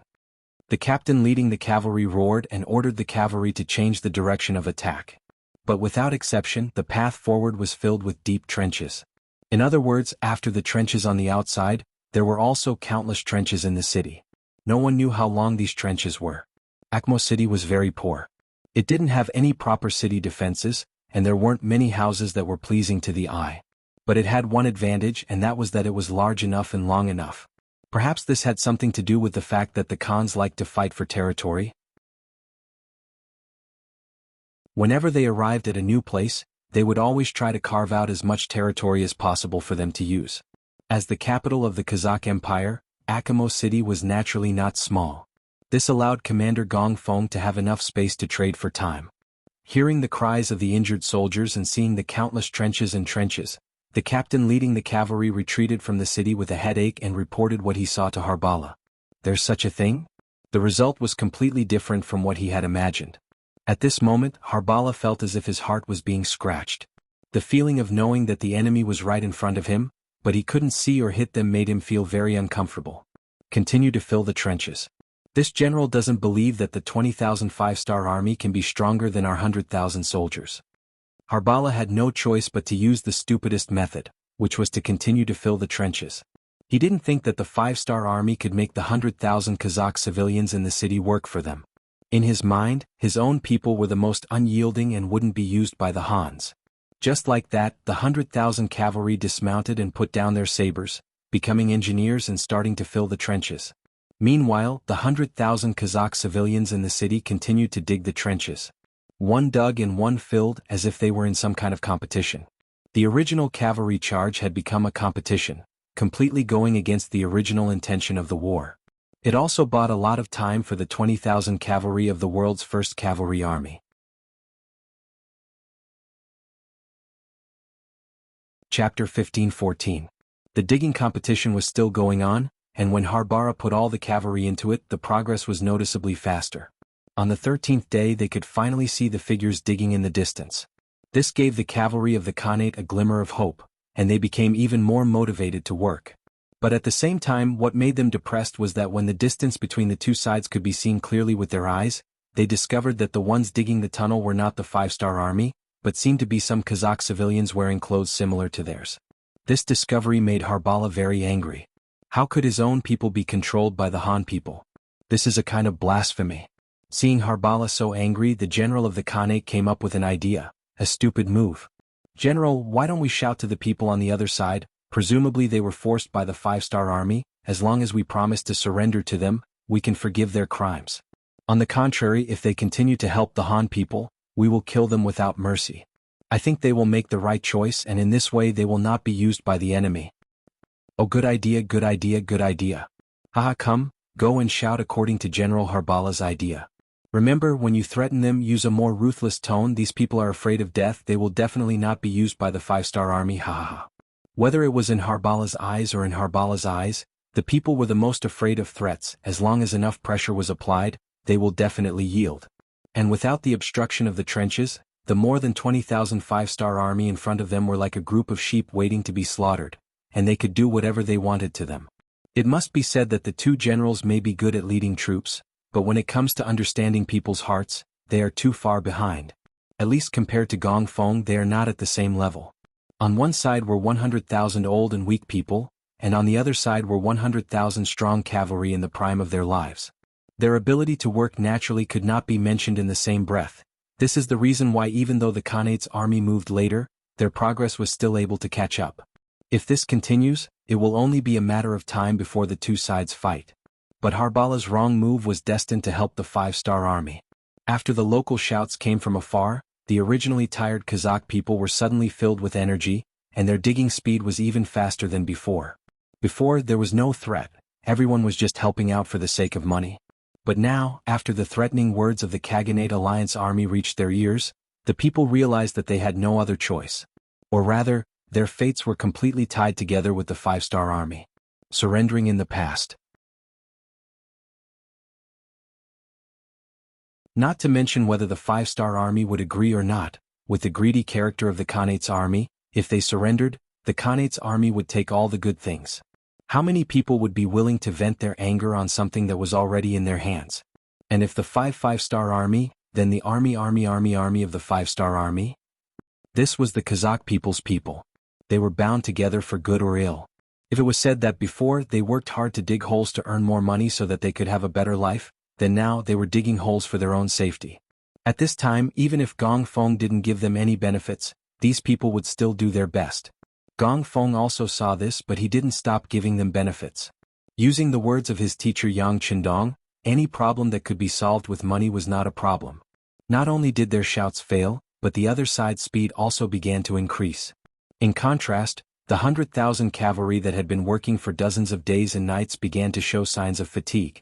They were cavalry, not laborers. Their battlefield was to kill enemies, not to dig holes. After a long time, some of the soldiers began to complain. The army's morale was shaken, and Harbala's face didn't look good for a day.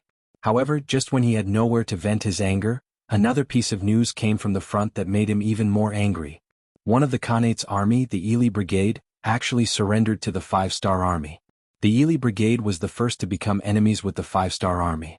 At that time, the Khanate's army and the five-star army weren't enemies. At least, they didn't interfere with each other's business. It was because of the Ili Brigade's request for help that the entire Khanate's army was pulled in. Right now, all the large and small Khanates were fighting with all their might against the five-star army. While they were fighting for the right to rule this area, the instigator, Ilahani, had actually chosen to surrender first, abandoning everyone. How could this not make people angry when they heard this? Especially the Khanates that were prepared to divide the Ili Brigade. Not only did they not get to eat the meat in their hands, they also attracted the wolf. It was really like trying to steal a chicken only to end up losing the rice used to lure it. It made people want to cry, but no tears came out. Of course, as a general in charge of the army, Harbala didn't have to think too much about it. He was thinking about how to deal with the more than 20,000 five-star army. Because the news said that after the Ili Brigade's army suddenly surrendered, the five-star army's main force on the eastern front didn't have any obstacles on their way. At this time they were speeding toward the Kazakh Khanate. Although the news didn't say how many people the five-star army sent, the word main force was enough to make people vigilant. In other words, once the main force arrived, Harbala was afraid that he wouldn't be able to win. And if he couldn't deal with the five-star army before the main force arrived, he was afraid that he wouldn't have a chance to make a move. The situation became serious. If Harbala wasn't in a hurry before, he could still waste time with the other side, but now time had become very important for him. He had no choice but to call the commander of the Kazan Khanate, General Hayfertel, to discuss how to speed up the battle with the main force of the five-star army as soon as possible. Hayfertel, who also received the news, also felt the seriousness of the situation. He didn't dare to watch from the sidelines. All 20,000 cavalry under his command threw themselves into the work of filling the hole, striving to fight with the five-star army in the shortest time possible. Tian Hu, who was surrounded, learned about the surrender of the Ili Brigade through a telegram. When Tian Hu heard the news, he called Taimu, and Gong Feng, two division commanders, to share the joy with them. Amazing teacher is amazing. He actually instigated the rebellion of the Ili Brigade. In this way the initiative is in our hands. Division Commander Gong Feng, who rushed back from the front line after hearing the news, sighed and admired. Of course, teacher is naturally the most amazing. Since the situation has changed like this, and we are not far away from the arrival of reinforcements, let's discuss how to counterattack. To be honest, the soldiers have all fattened up after staying in the city for more than a month. It's time for them to exercise their limbs. Tian Hu chuckled and looked at division commanders Taimu and Gong Feng. I agree. General, leave the vanguard mission to our division. You also know that we haven't done anything during this period of time, waiting for the time to counterattack. Temur opened his mouth and asked for battle. Tian Hu didn't immediately agree after hearing this. Instead, he looked at Gong Feng wanting to see what he had to say. Facing this kind of questioning gaze, Gong Feng nodded and said, I think it's time to counterattack. Haha, to be honest, for more than a month we have taken large strides and given up a large area. Now that we have nowhere to retreat to, it's only a matter of time before we counterattack. Haha, no matter what, Division Commander Gong has worked hard. Good, since that's what you mean, then let's discuss how to counterattack. Come, tell me, when do you think it's appropriate to launch a counterattack? Tian Hu laughed. He had also had enough of this situation where they were constantly retreating. If it wasn't for the fact that he had been ordered to stay here like a nail, he wouldn't have taken the 100,000 enemy cavalry seriously. Throughout the history of the world's #1 cavalry army, there were countless examples of them winning battles with fewer troops. He had long been accustomed to boasting. The 5-star army was preparing for a counterattack. Halba was completely unaware of this. He was still constantly urging the soldiers to speed up the filling of the holes. For this reason, the soldiers had even changed from 4 shifts a day to 2 shifts, increasing the manpower. As a result, they were able to speed up the filling of the holes. However, the soldiers didn't get enough rest and were generally not in good spirits. At this moment, Halba didn't care so much. Perhaps in his opinion, even if the soldiers didn't have enough energy, but with 100,000 against 20,000, he was still confident of victory. Another night had arrived. It started to drizzle, making the filling of the holes more difficult. Even so, Halba didn't intend to let the soldiers rest. Seeing that he was less than 4 kilometers away from the 5-star army, he could already see them from afar. He didn't want to delay their progress because of the rain. Out of the 100,000 cavalrymen, there were 50,000 of them working in 2 shifts to fill up the holes. Under the heavy rain, their feet were walking on the muddy ground and they were very tired. After a night, the sky started to clear up. Halba came to the front line and saw that the distance between the 2 sides had decreased from 4 miles to 2 miles. His eyes were filled with satisfaction. Very good, continue. In 3 days we can launch the attack. Looking at the Kazakh civilians 2 li away, Harbala swore in his heart that when he defeated the 5-star army, he would not leave a single one of them alive. He would kill them all. He wanted to use this opportunity to tell everyone what the consequences of going against the Khanate army were.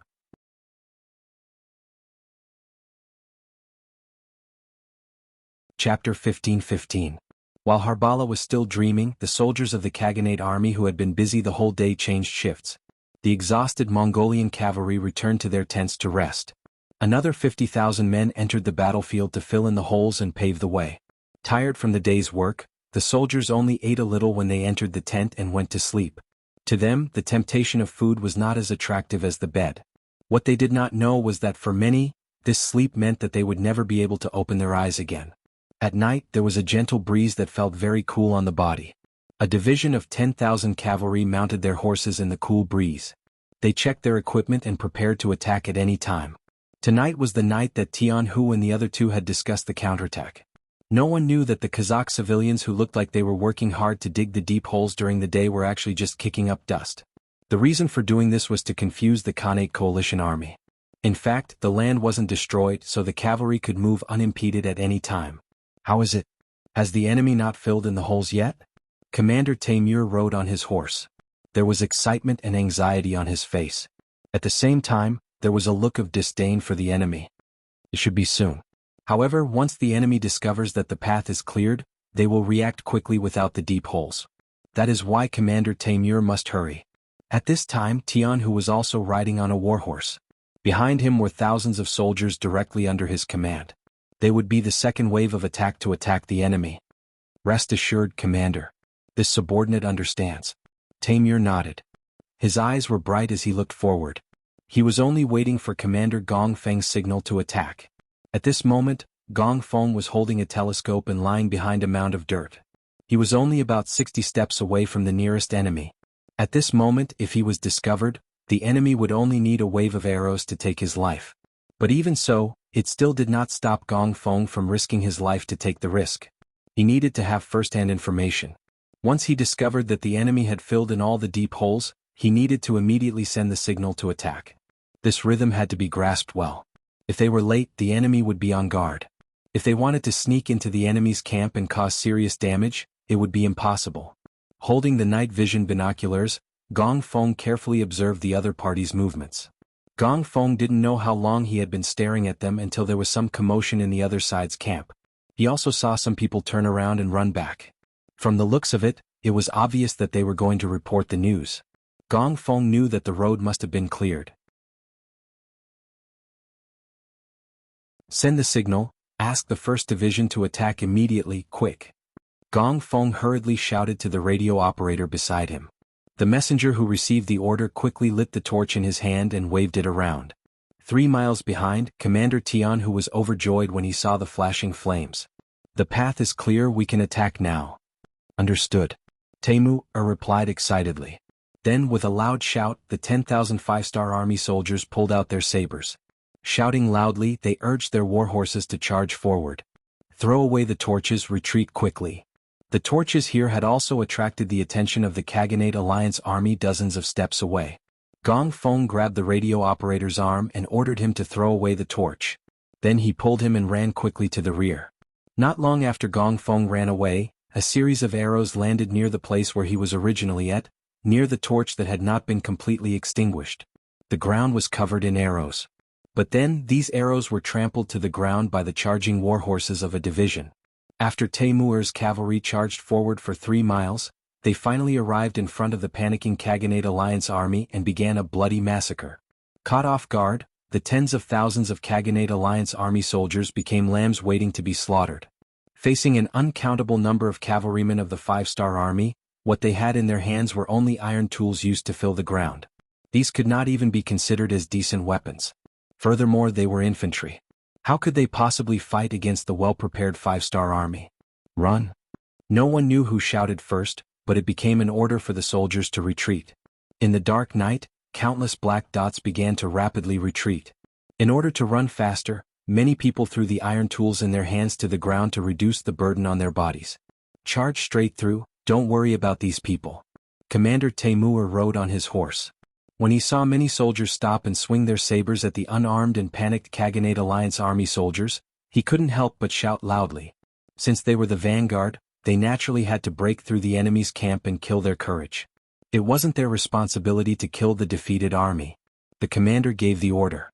The highly disciplined soldiers of the world's first cavalry army quickly adjusted their direction. In groups of a few dozen, they formed an arrow formation and pierced into the Khaganate Alliance army's camp like sharp blades. In the chaos of the night, the Khaganate Alliance army soldiers could not tell how many Khaganate Alliance army soldiers had arrived.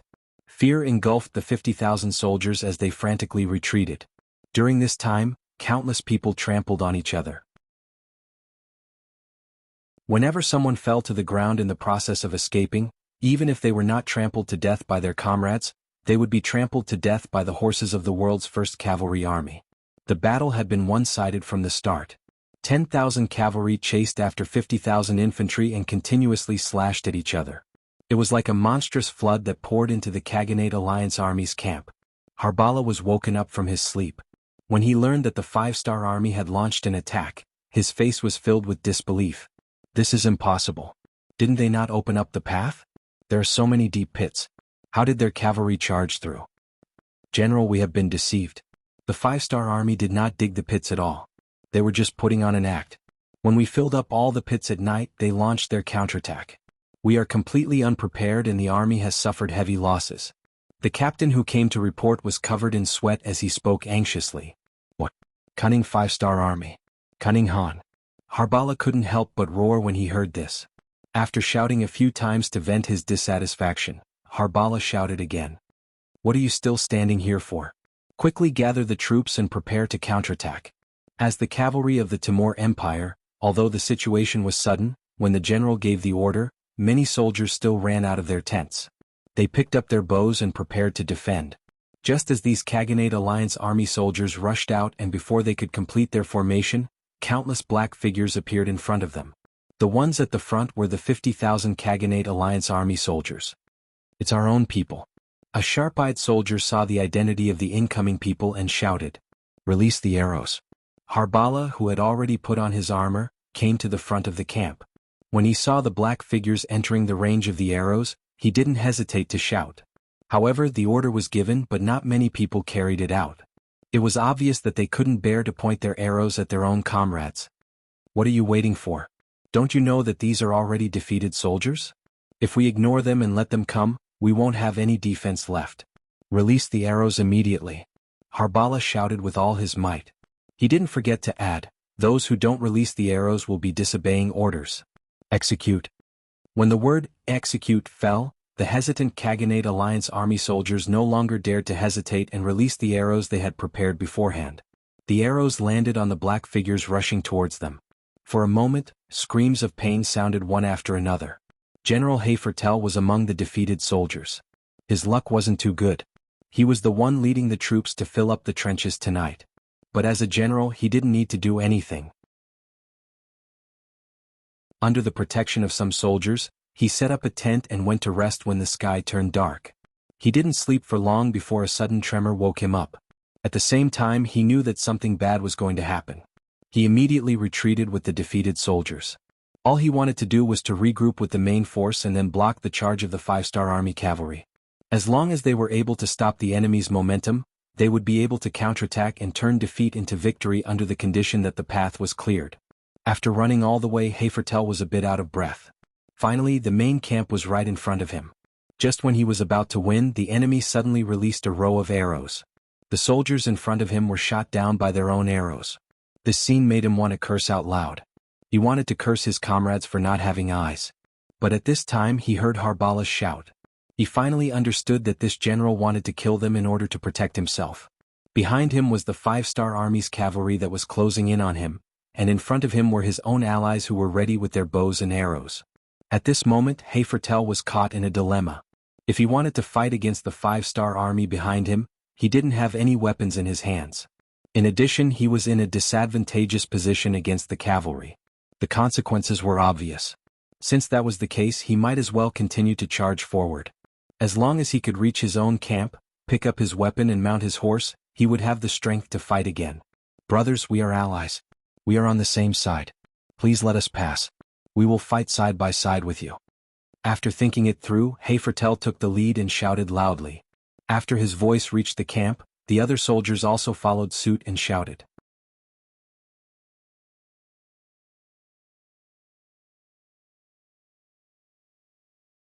Chapter 15-16. The arrows couldn't stop the infantrymen. On the contrary, the cries for mercy were transmitted into the army. This infuriated Herba greatly. What do you mean by letting you come over and fighting side by side? I'm afraid that once you come over, our formation will become even more chaotic. The 5-star Army will take the opportunity to charge in. If that happens, there's no need to talk about resistance. We'll all die here. Thinking of the serious consequences, Herba's face turned fierce. Don't let them come over. Let them go back and face the 5-star Army. Tell them that we will remember their bravery. Herba's shout was heard by more and more soldiers. When it reached the ears of Herba's group, they almost died from anger. Facing the 5-star Army, this bravery will be remembered. But what use is that? Without weapons or horses, how can they be a match for the elite Han cavalry? This is clearly an act of suicide.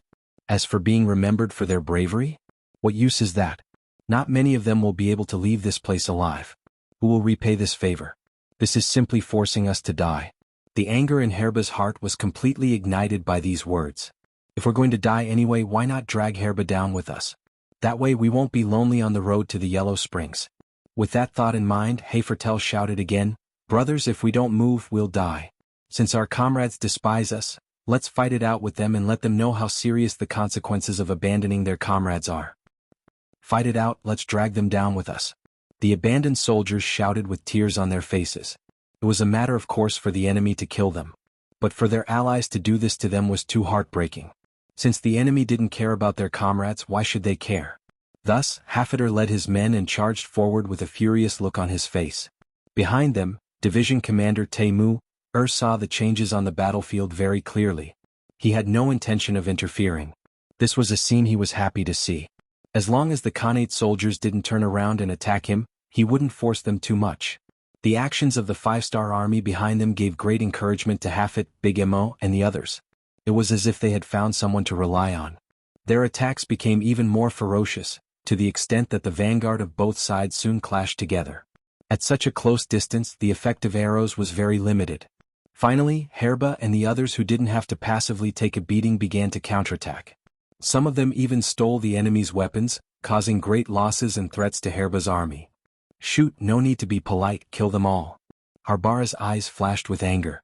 Seeing that the 10,000 men at the front were about to be breached, he hurriedly ordered the other Khanate soldiers to fire arrows from afar. At this moment he didn't care about who was on his side or who was his opponent. In his eyes, anyone who stood opposite him was his enemy.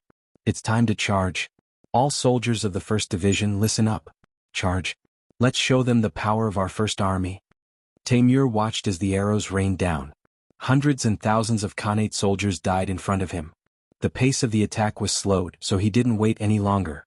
After giving the order, a total of 5 regiments, 10,000 cavalrymen, rode on their horses and launched a fierce charge.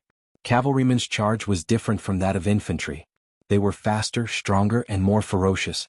After the 10,000 cavalrymen launched a series of attacks, the entire earth began to tremble violently. This powerful movement caused the anti-Khanate soldiers to involuntarily retreat to the sides, especially after a division of soldiers shouted that those who surrender and kneel on the ground could live. One after another, the anti-Khanate soldiers obediently knelt on the ground. This action not only caused Hafertel's soldiers to kneel, but also many of Harbala's soldiers who were standing at the front to kneel down. This seemed to have become a chain reaction, providing an even more advantageous condition for the cavalry to charge.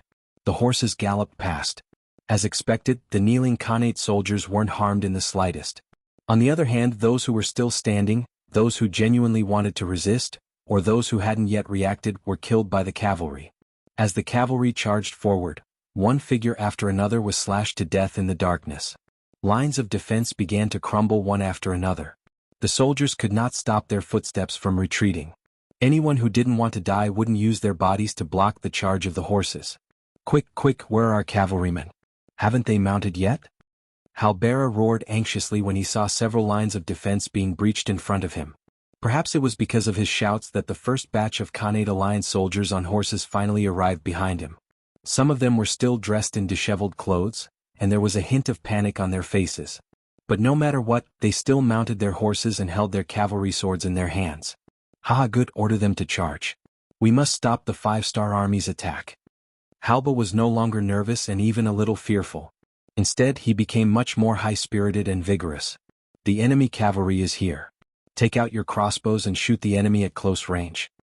Commander Taimur also saw the black shadows and the sound of horse hooves in the distance. There wasn't the slightest hint of nervousness on his face as he gave the order. Oftentimes, this kind of cavalry charge was the most brutal. Often, who knew how many corpses would be left behind in a single charge? But all of this was nothing to the soldiers of the world's #1 cavalry army. Some of them were veterans who had experienced dozens of battles, big and small, and were used to seeing life and death. Even some of the rookies had experienced dozens or even dozens of battles. They were no longer rookies who panicked at the sound of horse hooves.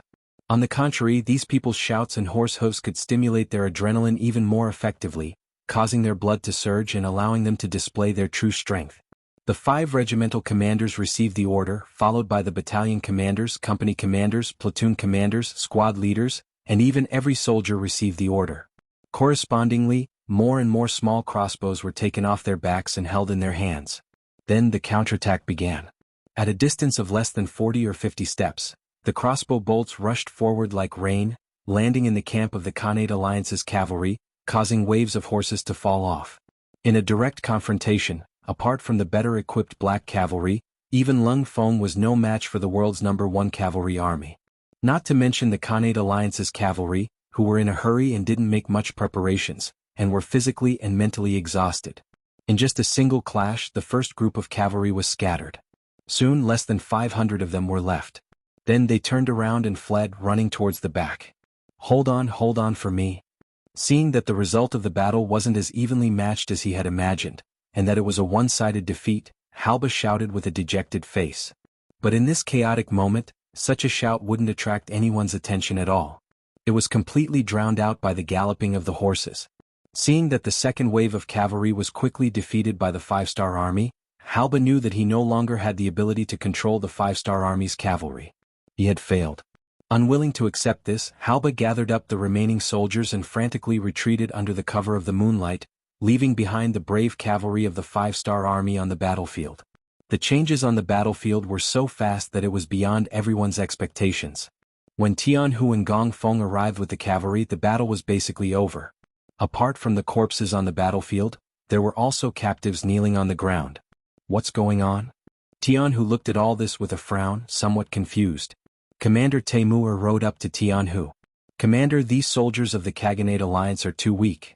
We only charged and they were defeated. Except for a few who escaped, most of them are kneeling on the ground waiting for us to take them captives. Temur chuckled excitedly. This was the battle record of their division, and it wasn't something that others could take away.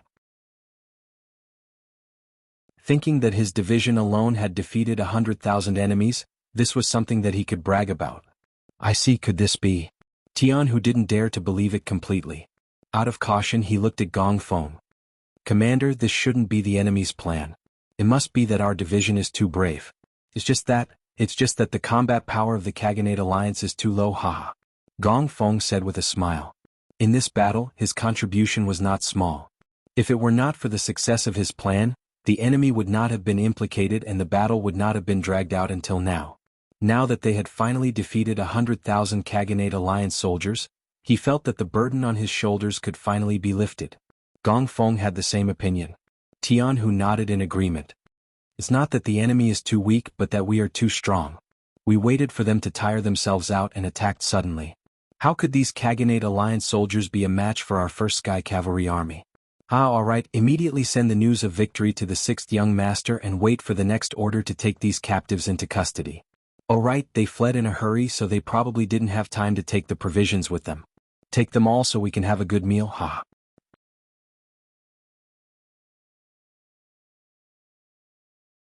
Chapter 15-17. They had been surrounded for a long time. Although Harsenhan had left many things behind when he escaped, there were still hundreds of thousands of civilians with them. Just a day's worth of food and drinks was not a small amount. Seeing their stock dwindle, Tianhu did not say anything but he was anxious. Now that they had won, they had to gather some good things to strengthen their foundation. The army commander gave the order and the soldiers below began to get busy. All the soldiers of the 5-star army had excited looks on their faces.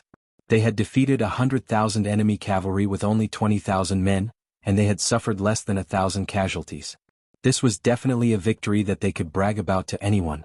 In contrast, Harbala, who had escaped, looked like he was about to cry.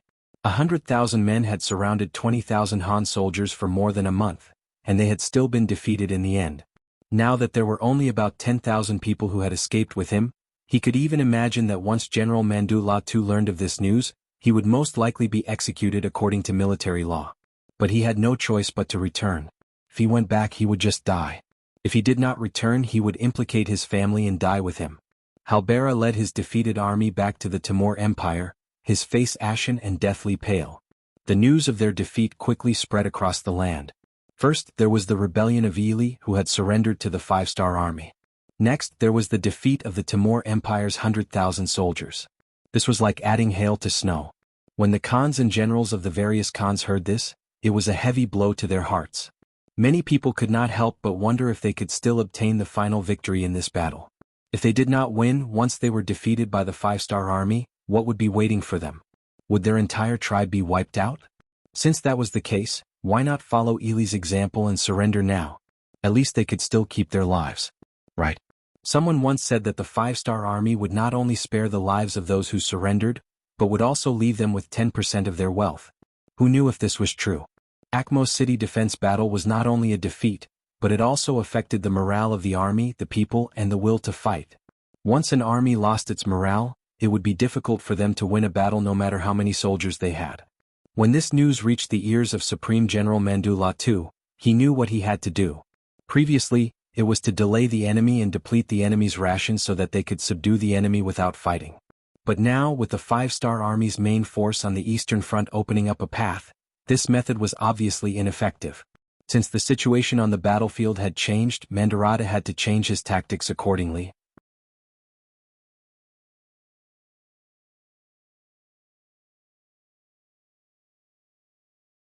However, what he did not know was that when he split up his troops, his every move was discovered by the Timur Empire's Golden Horde cavalry.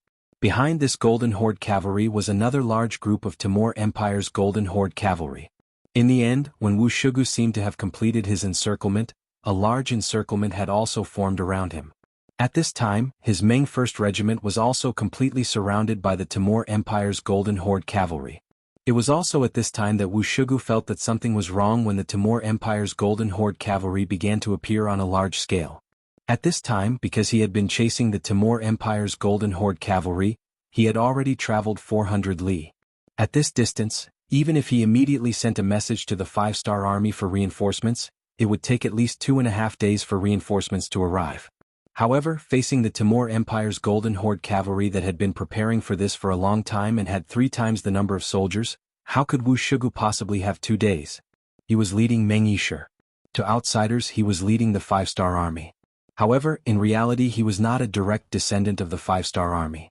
There was not a single proper Han in the entire army. This kind of army would not be taken seriously. Most of the time they would be treated as cannon fodder. Due to this understanding, Wuxia had never thought that Yang Qindong would come to his aid. Therefore, after he figured out that he was surrounded, he directly sent a telegram to Yang Qindong to make up his mind. This time, because of his arrogance, Meng Yishi's army was surrounded by a large number of soldiers. It was impossible for him to break out of the encirclement. Escaping was not his style. He had already decided to live and die with Meng Yishi. He would kill to the last man. He would not surrender. He hoped that Yang Qindong could take care of his family on account of his willingness to fight to the death. After sending out the telegram, Wuxia ordered the telegraphers to dismantle the telegram and properly hide it. He also attached a mark to it so that he could find it later.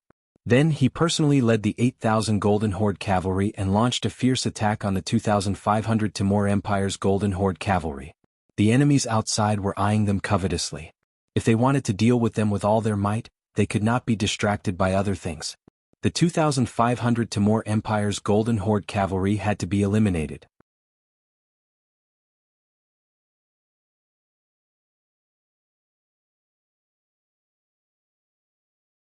If they wanted to wash away their sins, they could only prove themselves through bloody battles. This allowed them to have a stronger will than ordinary soldiers, so once they charged they would be very fierce. Even though Meng Yishi had sent out the same 10,000 cavalrymen, they still couldn't hold on any longer. In the end, it was only when Wuxia personally led 5,000 golden armored cavalrymen into the enemy's ranks that they were able to push them back temporarily. In just one battle, Meng Yishi had lost another 3,000 men. Moreover, the enemy had only sent out 10,000 cavalrymen. If the enemy had sent out their entire army, Meng Yishi would have been wiped out in one battle. Even though the situation was so bad, Wuxia didn't show it on his face, other than grumbling in his heart. He constantly comforted the soldiers and told them that with the 5-star army's special treatment, even if they were to die on the battlefield, their families would still be able to receive a considerable amount of compensation. Compared to working for others, it was much more worth it. Next, it was time for them to show their loyalty. It was also time for them to seek the welfare of their living family members. The special treatment made all the soldiers fearless of death. Some of them had even made up their minds to die. In any case, they were going to die anyway. Now that they could die on the battlefield and work for their families, it was worth it. With such a mentality, Meng Yishi was able to display a powerful combat strength. With the golden armored cavalrymen sandwiched between them, they were able to display their superiority as elite cavalrymen. This battle lasted from morning to afternoon, repelling 7 attacks from the Timur cavalry. In the end, Meng Yishi only had 8,000 men left. Of these 8,000 men, the golden armored cavalrymen accounted for half of them. In just one day, 4,000 golden armored cavalrymen had died. This made Wuxia's heart ache, but when he thought about how it wouldn't be long before he would also follow these people to the Yellow Springs, his expression became a lot calmer. After attacking for a day and a half, even with 3 times the number of troops, they still couldn't completely wipe out the 40,000 5-star army. This made Harbala very angry. This was his chance to perform.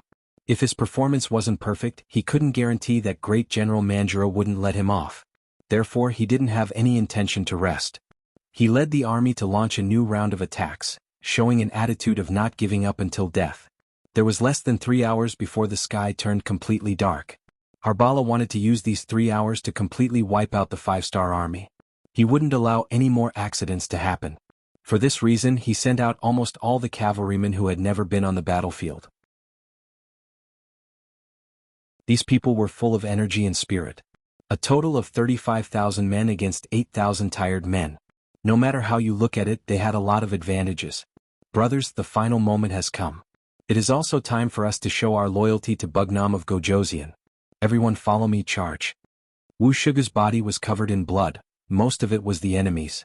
He also had 2 wounds on his body, but they weren't fatal. Blood covered his face, making him look extremely ferocious as he spoke. Behind him were 4,000 golden armored cavalrymen. Almost all of them were covered in blood, and some of them were already very weak from the continuous battles. Although they were on the defensive side, they were only on a small hill.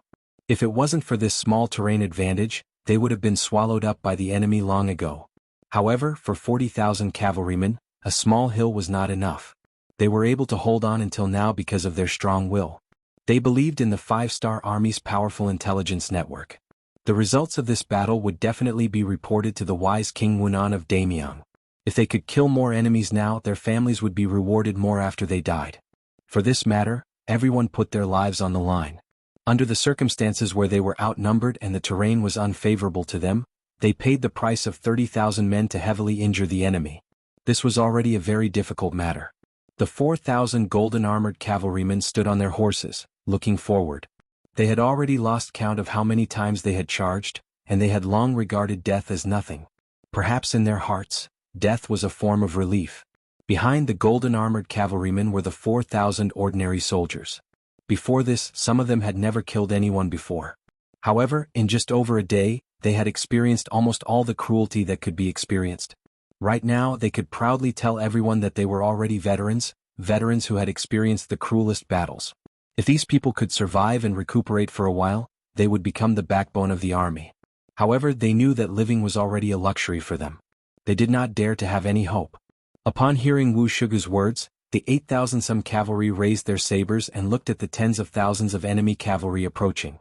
The panic in their eyes had long since disappeared, replaced by a will to die, an indifference, an attitude that did not matter to death. Wait.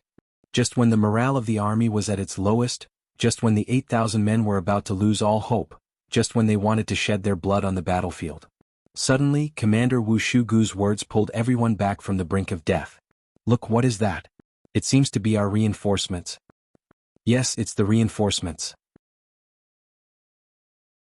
Look, they are holding up the 5-star flag. Our reinforcements are here. Brothers, we are saved. More and more people saw the green flood coming from afar. Although they were too far away to see how many people there were, just by looking at the imposing manner and the many flags that were raised, they were afraid that there would be a lot of people coming. In less than 2 days, the 5-star army's reinforcements had actually appeared. This was indeed out of Wuxia's expectations. Of course, this was good news.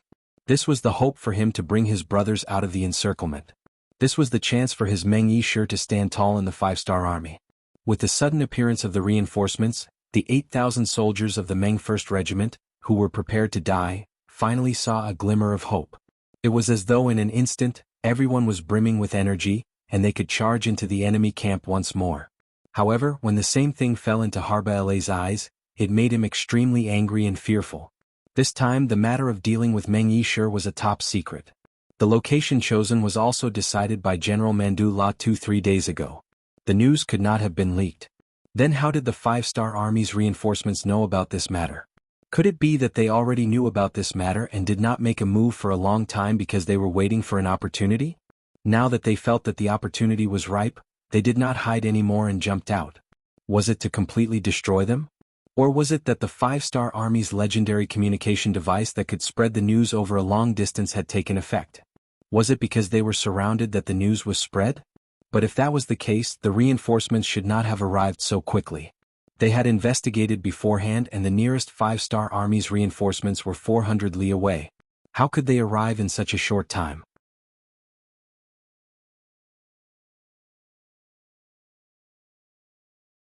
Chapter 15-19. All kinds of guesses and thoughts filled his mind. His expression changed again and again. He realized that he could no longer grasp the situation of the 5-star army.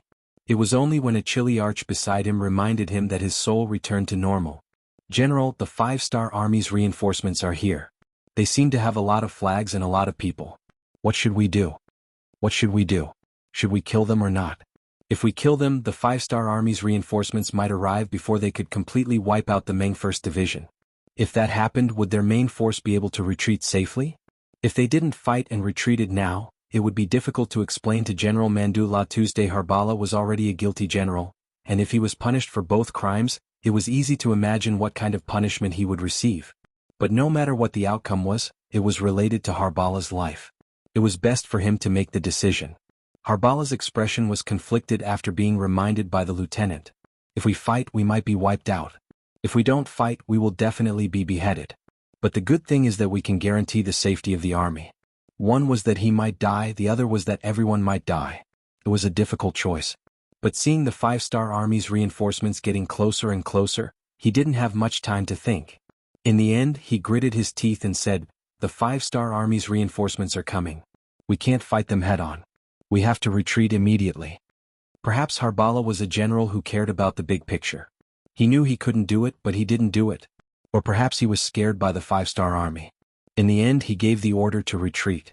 He gave up on the attack in front of him and left the 35,000 cavalry behind to cover the retreat of the army. "Commander, the enemy is escaping." A general of the Golden Armored Cavalry saw that Harbala was about to retreat and said anxiously, Wait, is the radio station not ready yet?" This time, Wuxia didn't act rashly and shouted behind him.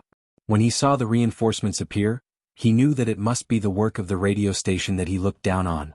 Considering that he had dismantled it after sending the report, he regretted it so much that his intestines were clear. If he had known that this thing had such a use, he would have definitely maintained contact with the outside world. Now he was anxious to know what had happened outside and how many reinforcements had arrived. Should he take the initiative to attack, or should he bide his time? The radio operator in charge of communication had studied the system in Chichen City before. He could be considered the only Han Chinese in the entire Meng 1st Military Division. In order to protect him, no matter how cruel the bloody battle was, they didn't let him charge with the army. Instead, they arranged for the Golden Armored Cavalry to protect him. This effort finally paid off. In a short time, the radio operator dug out the radio station hidden in the ground and connected it. Then he received a telegram from the 5-star Army's main force. After the content was translated, the radio operator's expression still had a trace of nervousness. He quickly came to General Wuxia's side and said anxiously, "Commander, there is a telegram from above. It says that the reinforcements are only 3,000 cavalry. If there is a suitable opportunity, they hope that we can cooperate with them to break out of the encirclement." 3,000. Wuxia was shocked when he heard the answer. He then looked in the direction of the reinforcements in disbelief. Indeed, he saw banners fluttering in the wind and shadows everywhere. It didn't seem like 3,000 cavalry at all. However, since the radio station said so, he had no choice but to believe it. He couldn't help but feel relieved that he didn't order the army to charge. Fortunately, he didn't launch an attack. If he took the initiative to fight, the Timur cavalry would have to fight even if they didn't want to. Once they discovered that there were only 3,000 reinforcements, not only would he not be able to escape, even the 3,000 reinforcements would be surrounded and killed. Fortunately, he didn't make a wrong decision rashly. Then Wuxia immediately led the army in the direction of the reinforcements. All the wounded soldiers were tied to the war horses. Although the journey was still bumpy, it was fortunate that they were able to escape. In the past, when they followed the other Kaganates, once they became wounded, they would be abandoned. They wouldn't be allowed to follow the army, let alone treat them. Just from this point alone, who knew how many people were envious of the 5-star Army's treatment of their soldiers? Among them were their own soldiers but also their enemies. The reinforcements were the 3rd Legion's Nizan Cavalry Division. They were personally led by Division Commander Yella. 3,000 cavalrymen brought out all the flags of the 3rd Legion in order to confuse and intimidate the enemy. In terms of horsemanship, the Nizan Cavalry Division's soldiers were outstanding. Their soldiers could sleep on their horses and travel through the night without getting tired. As long as there were enough war horses, they could create a miracle of speed. After learning that Meng Yishir was surrounded, Yang Qindong immediately thought of this Nizan Cavalry Division. He then ordered them to quickly provide reinforcements and requested Division Commander Wuxia to cooperate fully. As a result, the 3,000 soldiers with the best horsemanship were selected. Each of them brought 4 horses and rushed over through the night with the flags of the entire army. After having a specific target, they didn't disappoint and arrived at the battlefield at the most crucial time. Naturally, the fact that Wu Shugu led his troops to fight to the death was inseparable from the fact that they were able to complete this mission. Therefore, when the 2 division commanders met, they immediately complimented each other. Division Commander Wu Shugu expressed his gratitude. Division Commander Yella expressed his admiration for Meng Yishi's fighting spirit. In the end, everyone was happy and the 2 armies met up and rushed back. This scene was finally witnessed by the dozens of Timur cavalry scouts who were following behind them. When they saw that the 5-star army's reinforcements were only 3,000 people, they were shocked and quickly reported this news to General Harbala. Originally, Harbala was glad that Meng Yishi didn't chase after him. Otherwise, he would have to sacrifice some of his cavalrymen. However, when he heard that the reinforcements were only 3,000 people, he was so angry that he fell off his horse. Before he fainted, he knew that he was going to die this time. If the number of reinforcements from the 5-star army was larger, General Mandulatu might have thanked him for bringing back the main force of the army, and he might have been able to survive. But now, only 3,000 reinforcements were enough to scare his 80,000-strong army into fleeing. This was a mistake in his strategy. To put it bluntly, this was caused by his cowardly personality. Because of this, even if the general wanted to save his life, he wouldn't let him off this time for the sake of military discipline. Harbala's fainting caused them to lose all hope of chasing after the 5-star army. Although there were other generals in the army, they also had a certain amount of military power and could give orders. But who knew if this was a ploy by the 5-star army? Those 3,000 people were just there to confuse them. What if there were more reinforcements waiting for them? In any case, someone had already taken the blame for this failure. They only needed to retreat safely. Just like that, the 80,000 Timur cavalrymen quickly retreated. But what they didn't know was that in the sky, the 5-star army's air force was secretly monitoring their every move. Letting the air force deal with the fleeing Timur cavalrymen was still too weak. Their mission wasn't to attack from the air, but to keep an eye on these people and find where the Timur cavalry was resting. This would serve as a guide for the encirclement. This was naturally an order given by Yang Qindong himself. This time Mandulatu made the first move. With his personality, there was no reason for him to suffer a loss. The following counterattack was inevitable. Not only that, after Yang Qindong received Wu Shugu's farewell telegram, he sent a telegram to the 5-star army's new army to speed up and attack the Timur Empire's territory from the east. He was always the one who took the initiative to attack and set up traps. This time he was actually tricked by the other party. Yang Qindong had to vent his anger no matter what. The commander of the new Third Army, Su He, rushed all the way here after receiving the order. He became the first 5-star army to arrive at Akamo City and successfully joined forces with the world's #1 cavalry army that had stayed behind to guard the city. These 2 armies that had been secretly competing with each other and comparing their military exploits all the time finally met. After Tianhu and Su He met, they couldn't help but punch each other's shoulders. This wasn't meant to fight, but rather a different way of showing respect and friendliness. The 2 strongest armies met. After some discussion, they joined forces and headed south from Akamo City. Their first target was the Kazan Khanate. First, it was to teach the other party a lesson. This Khanate had previously sent 20,000 cavalrymen with Hayfertel as its general to cause trouble for the world's first cavalry army. Second, once they occupied or controlled the Kazan Khanate, it would be the same as cutting off the Timur Empire's path to the Eastern Khanates. Then, the Timur Empire would become a lone army, a piece of meat in the 5-star army's bowl. They could eat it whenever they wanted. Harbala finally woke up on the way back, but soon after he returned to Herat City. Here, he met Great General Manduratu, and was beheaded in public for the crime of not advancing in fear of the enemy.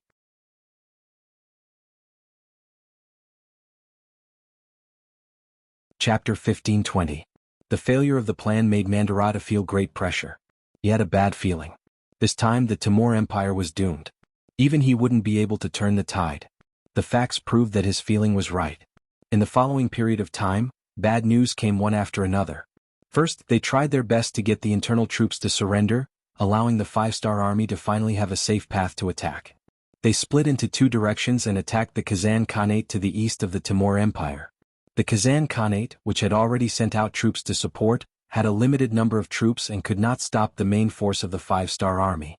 In just half a month, the Ulu Khan followed the Bali king and surrendered. Next, the hidden cavalry were suddenly surrounded by the five-star army on the west. These were the troops that had participated in the siege of Mengyi. Their tracks were tracked by the Yang faction's air force. Eventually they found their foothold and besieged them. With their inferior military strength, it was only a matter of time before they were completely wiped out. Finally, the five-star army on the east brought over large amounts of grain and various military resources. They passed through the north of the Timur Empire and into the hands of the five-star army on the west. With this, Yang Qindong did not need to worry about grain. In other words, even if they couldn't get rid of the Timur Empire before winter arrived, they would have enough conditions and ability to survive. If they could not do it today, they would fight tomorrow. In short, they would not return until they destroyed the enemy. As more and more bad news came, the originally high-spirited General Mandu Latu's hair turned white overnight. His expression also became much more haggard. All of this made Khan Amu extremely anxious. He had already received news that not only had the Ili Kingdom's King Bao Lide and the Kazan Khanate surrendered to the five-star army, but even the Ilkhanate's Harsan Khan and the Norman Khanate's Saihan Khan had been captured by the five-star army. In other words, around the Timur Empire, other than the Crimean Khanate and a few small Khanates in the south, the other large factions of the alliance had already been destroyed by the five-star army. And all of this had only happened in a few months. Naturally, this was because the five-star army was strong and had advanced firearms. However, it was also because these people had weak resistance and did not usually rule the country. As a result, when danger came, civil strife occurred. For example, the Ili Kingdom's King Bao Lide had been persuaded by the previous Prime Minister Ali Pu.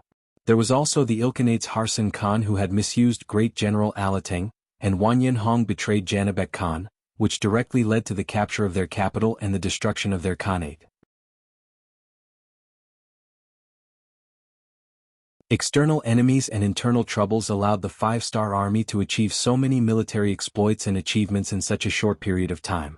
Now the Timur Empire was besieged on all sides. How long could they last? Not only was Khan Amur muttering in his heart, the various nobles of the Khanate also had their own thoughts. It was to the extent that there were people who publicly announced that they would surrender to the five-star army. The civil strife that Khan Amur was most worried about had begun. This was enough to make him vigilant. He sent out a large number of palace guards to keep an eye on those nobles who wanted to surrender, and gave the order to kill them without mercy if things went wrong. Among these palace guards, there was no lack of children from various influential families. They were originally arranged by the Khan's side to show their unity. Now that these guards were used, there was no way the news wouldn't spread. Not long after, the news spread everywhere. This was clearly Khan Amur's intention. He didn't want to kill all of these nobles just because they wanted to surrender, so he gave them an appropriate warning. It had to be said that this move had some effect. At the very least, it suppressed the voices of those who wanted to surrender. On the surface, it looked like the entire Timur Empire was united. The five-star army pressed forward step by step. In order to prevent problems with the supply line at the rear from occurring, they adopted a steady approach. As a result, the time they took to advance became longer and longer. In the blink of an eye, it was already the 11th month of the year 1464. Heavy snow began to fall, completely cutting off the five-star army's path of advance. With the weather like this, it was impossible for humans to resist. Yang Qindong ordered the army to stop advancing, and began to consolidate their own territories. While recuperating, they were preparing for another battle in the coming year.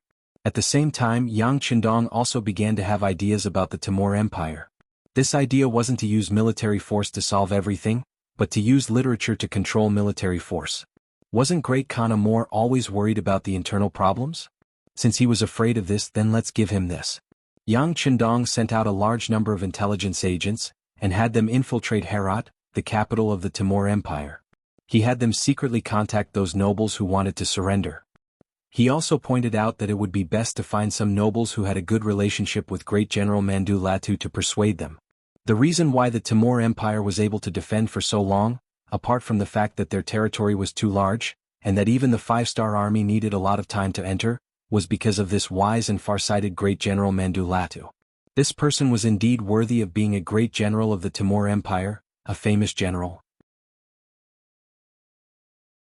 The guerrilla tactics he used were mainly to harass the supply lines, and whenever he had the chance, he would besiege a small unit of the five-star army's cavalry. His actions had indeed brought a lot of trouble to the army's advance. If such a troublesome person could be dealt with, it would be equivalent to cutting off one of Khan Mor's arms. It would play a crucial role in taking down the Timur Empire in the coming year. This move was equivalent to a black tiger digging out the heart. If it succeeded, it would be extremely beneficial to the five-star army. However, the problem was that Mandu Latu had a very cautious personality. Whether it was assassination or picking out a person's flaws, it wasn't an easy task. Since they couldn't find any flaws in the person himself, then they would start from the people around him. They would make full use of Khan Mor's suspicious personality and make him take the initiative to suspect Mandu Latu. As long as this great Khan really did so without Mandu Latu's command, the Timur Empire's cavalry would be like a tiger without teeth, and would no longer be a threat. At the same time, Yang Qindong ordered the formation of layers of encirclement around the Timur Empire, giving people the impression that as long as the weather permitted, the army would be able to destroy the Timur Empire at any time. In this way, under the pressure from the outside, there would be no need to worry about the enemy not attacking. Those who surrendered would definitely jump out. At that time, even if Mandu Latu was innocent, he would be dragged down. 1464 AD, the year of the destruction of the Khaganate in the historical records. It was precisely under the leadership of Yang Qindong that the five-star army achieved victory in the east and west, causing some small Khaganates and small factions to surrender. Not only did they expand Yangtze's territory, they also directly dealt with the last threat outside the Ming dynasty.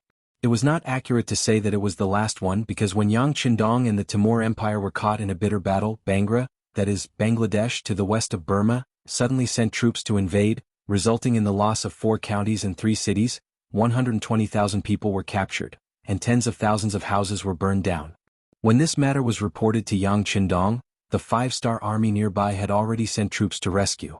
Not only did the Myanmar army, the Laos army, the Vietnamese army, and the Cambodian army all moved out, even the Cold Front 1st Regiment that was patrolling nearby quickly rushed over. Although the 1st Regiment led by Bu Hai only had 2,000 people, they were a fully armed army. With them as the main force, and with the help of several local military regions, they were able to stop Bangla's army from entering. However, because the number of cavalry in the local army was very small, they could only defend against the enemy's mobile army. Yang Qindong took the telegram sent by the Navy the day before yesterday and found a piece of relevant information. He ordered, "Isn't Long Yun Tian of the 3rd Marine Division sending supplies from Sumatra? Let them take a detour into the Bay of Bengal and attack Chittagong for me. Create a situation where the army is pressuring the border and force their cavalry to retreat." Yes. Wang Shan, the head of the telecommunications department, took a pen and wrote down the order, then turned and went to the telegraph room. Beta Persei was left on the side with a pair of tiger-like eyes spewing out flames of anger. "Young master, let me take 10,000 cavalry and kill them. How can a small Bangla overturn the sky?" Just from Beta Persei's request for 10,000 troops, it was obvious that he didn't take the other party seriously. But Yang Qindong didn't think so. Today's Yangtze's momentum was so great that he even destroyed an old force like the Golden Horde. Logically speaking, no one would take the initiative to find trouble with him. But anyone who dares to do this must have something to rely on. And before he fully understands what's going on, he won't have any thoughts of underestimating the enemy. Seeing that Yang Qindong didn't agree to his request, Beta Persei had to take a step back and said, "Young master, the new 5th Army, the E1st Army, and the E2nd Army on the Eastern Front have all asked for battle. Why don't you just send an army to Bangla to ask for an explanation?" No. Now the main task is to clean up the Timur Empire. Other things can be put aside for the time being. Send a telegram to them, no one can act rashly without a military order. Yang Qindong shook his head again. At this moment, his eyes were incomparably deep, and if one looked carefully they would reveal a murderous intent. Bangla's offensive behavior made him angry. He will remember this account first. After the Timur Empire is dealt with in the spring of next year, he will have the time to deal with them. Previously, he also considered that Bangla and the Southern Ming Empire were neighbors. If he attacked them, it would bring too much pressure to the Southern Ming Empire.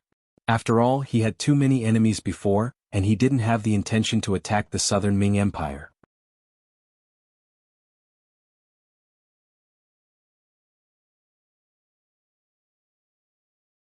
Chapter 1521. However, after the Golden Horde, the Rasi Principality, and the Tamerlane Khanate, which was about to be destroyed, became Yang's territory one after another, he had already conquered a large territory in the periphery. Now it was time for him to settle his internal problems. The Southern Ming Empire and Bai Ming also needed an explanation. In Yang Qindong's opinion, whether it was the Southern Ming Empire or Bai Ming, it was best to settle the problem peacefully. After all, the people living there were all Han people, his own race. Yang Qindong was someone who believed that the Han people were supreme and respected. Naturally, he hoped that there would be more people to share the joy of the Han people standing high above. He didn't intend to use troops. This was also why Yang Xie had been expanding his territory all these years. He tolerated Bai Ming and the Southern Ming Empire a lot. When Bai Ming broke the agreement several times and caused trouble for them, he only punished them slightly and didn't intend to send troops. However, it wasn't that easy to settle the problem peacefully. The Great Ming Empire still had a backbone. If the problem couldn't be solved peacefully, then they would have to use force. Then he would use the opportunity of dealing with the Bangla Kingdom to make a show of force and see how the Southern Ming Empire would react. With a plan in mind, Yang Qindong looked at the information sent by the intelligence department in front of him. Bangla was the Sindhi kingdom of Han. The Eastern Han called it Tianzhu. After that, the central Tianzhu offered tribute to the Liang Empire, while the southern Tianzhu offered tribute to the Wei Empire. The Tang Empire was divided into 5 Tianzhu, also known as the 5 Hindus. Song Iran was known as Tianzhu. Bangla was known as East India. King Abdul was also a warmonger. Otherwise, he wouldn't have agreed to the request of the king of the 3 provinces to send troops to the southern Ming Empire to fight against the king of Shiping. However, if they thought that the 5-star army would be like the king of Shiping and only passively take a beating, then they were looking down on them too much. For now, he would let them be complacent for a while. After dealing with the Timur Empire in front of him, he would make the other party spit out everything they ate, including interest. Inform the Security Bureau and the CIA and ask them to send people to Bangla. I want to know everything that happened there, the reason for the sudden attack on Myanmar, and who played a role in this matter. I want to know everything. Yang Qindong's face was fierce and his voice was not loud, but when Beta Persei heard it, he could not help but shudder. He had a feeling that the young master was angry this time. In the city of Turkestan, the old capital of the Kazakh Khanate, Janilbek Khan was hiding there with 20,000 of his cavalry. When he learned that the Pungra kingdom had really sent out troops and attacked Yang Xie's Burma province, he was so happy that he almost jumped up. Although this battle was not fought by him, it was a good thing to be able to find trouble with the Han army. With this matter, he waited for the 5-star army to mobilize, and then he would find an opportunity to break out. Yes, at this time, Janilbek Khan has been forced into the encirclement by the 5-star army's Eastern Front army. He didn't dare to break out of the encirclement rashly. Not to mention that because of the heavy snow, the warhorse couldn't play its role at all. If he were to attack and attract the attention of the 5-star army, he wouldn't have the confidence to escape if the army surrounded him. Hiding in the old capital of Turkestan, relying on the heavy snow, no one would find trouble with him now. What he needed to do was to find a way to save himself. After learning that Amur Khan was instigating Bangla to send troops, he immediately sent people to contact the other party and made all kinds of promises. In short, as long as the other party could help him out, he was willing to give half of his property, population, and territory to the other party. It can be said that in order to protect himself, Janilbek Khan promised everything he could. The next step was to wait bitterly, waiting for the news of the war to relieve his pressure. Now that he finally heard the good news and learned that the Pungra kingdom had indeed sent troops, the feeling was like being enveloped by the warm sun in the cold winter, making him feel very comfortable. Immediately send out scouts and keep an eye on the 5-star army's movements. As long as they show signs of leaving, immediately report back. Janilbek Khan said with a slight excitement in his voice. A group of scouts left Turkestan under the order. But whether it was Janilbek Khan or those scouts, they didn't know that in front of an inconspicuous pile of snow on the outskirts of Turkestan, a group of dozens of people was closely watching every movement. When those scouts left the city, they saw this scene with their own eyes. Reluctantly putting down the binoculars in his hand, Wanyan Hong sighed in his heart at the power of this object. He whispered to Bai Shuang, who was lying on the snow beside him, "That's right, I know some of these scouts. They are the trusted aides of the great Khan, and they usually don't leave Janilbek Khan's side." "Oh, so this great Khan is very likely to be hiding in this city." After Bai Shuang heard this, a smile appeared in his eyes. He finally caught a big fish. The Eastern Front had been fighting with the Kazakh cavalry for a long time, but because the terrain of Ili wasn't suitable for a large cavalry legion to fight, they couldn't display their advantage. In the end, they didn't gain enough advantage. Now that Ely had surrendered, the five-star army's main force on the eastern front could smoothly advance. But because the position of the E army was relatively far behind, by the time Bai Shuang received the news, the new army had already set off and met up with the main force of the world's first cavalry legion in Akmo City. Then they moved side by side to surround the Timur Empire. He had once walked out of the world's first cavalry legion, and had interacted with the new army many times. Bai Shuang was very familiar with these two armies. It was also because of this familiarity that he knew how difficult it was to snatch food from the tiger's mouth. Instead of racking his brains to think of ways to snatch merit from these two strongest armies, it was better to find a shortcut. Bai Shuang led the E army to search for the main force of the Kazakh army. He also invited Wanyin Hong, who was very familiar with the situation of the Kazakh Khanate, to guide them. In the end, their target was the old capital of the Kazakh Khanate, Turkestan City. Logically speaking, even if it was the old capital, as long as Janibek Khan had the slightest bit of intelligence, he wouldn't be hiding there. However, this person was playing the game of darkness and was hiding there. Before, this was only Wanyin Hong's analysis. In his eyes, his Khan was a person who liked to take risks. But now, when he saw the scouts leave the city, his guess became reality. After knowing where the target was hiding, Bai Shuang's eyes flashed with a light of wisdom. He knew that it was time to draw in the net. Right now it was snowing heavily outside, blocking the road. But because of this, no one would think that they would choose to attack in such bad weather. This was where his advantage lay. As long as the method of surprise attack was correct, even the heavy snow wouldn't be able to stop Janibek Khan from becoming their prisoner or a ghost under their blade. Leave a group of people to continue watching. Everyone else, retreat with me. After Bai Shuang made up his mind, just like when he came, he quietly retreated from outside the city. On the third day, 5,000 five-star army soldiers wearing white cloaks began to approach Turkestan City under the cover of darkness.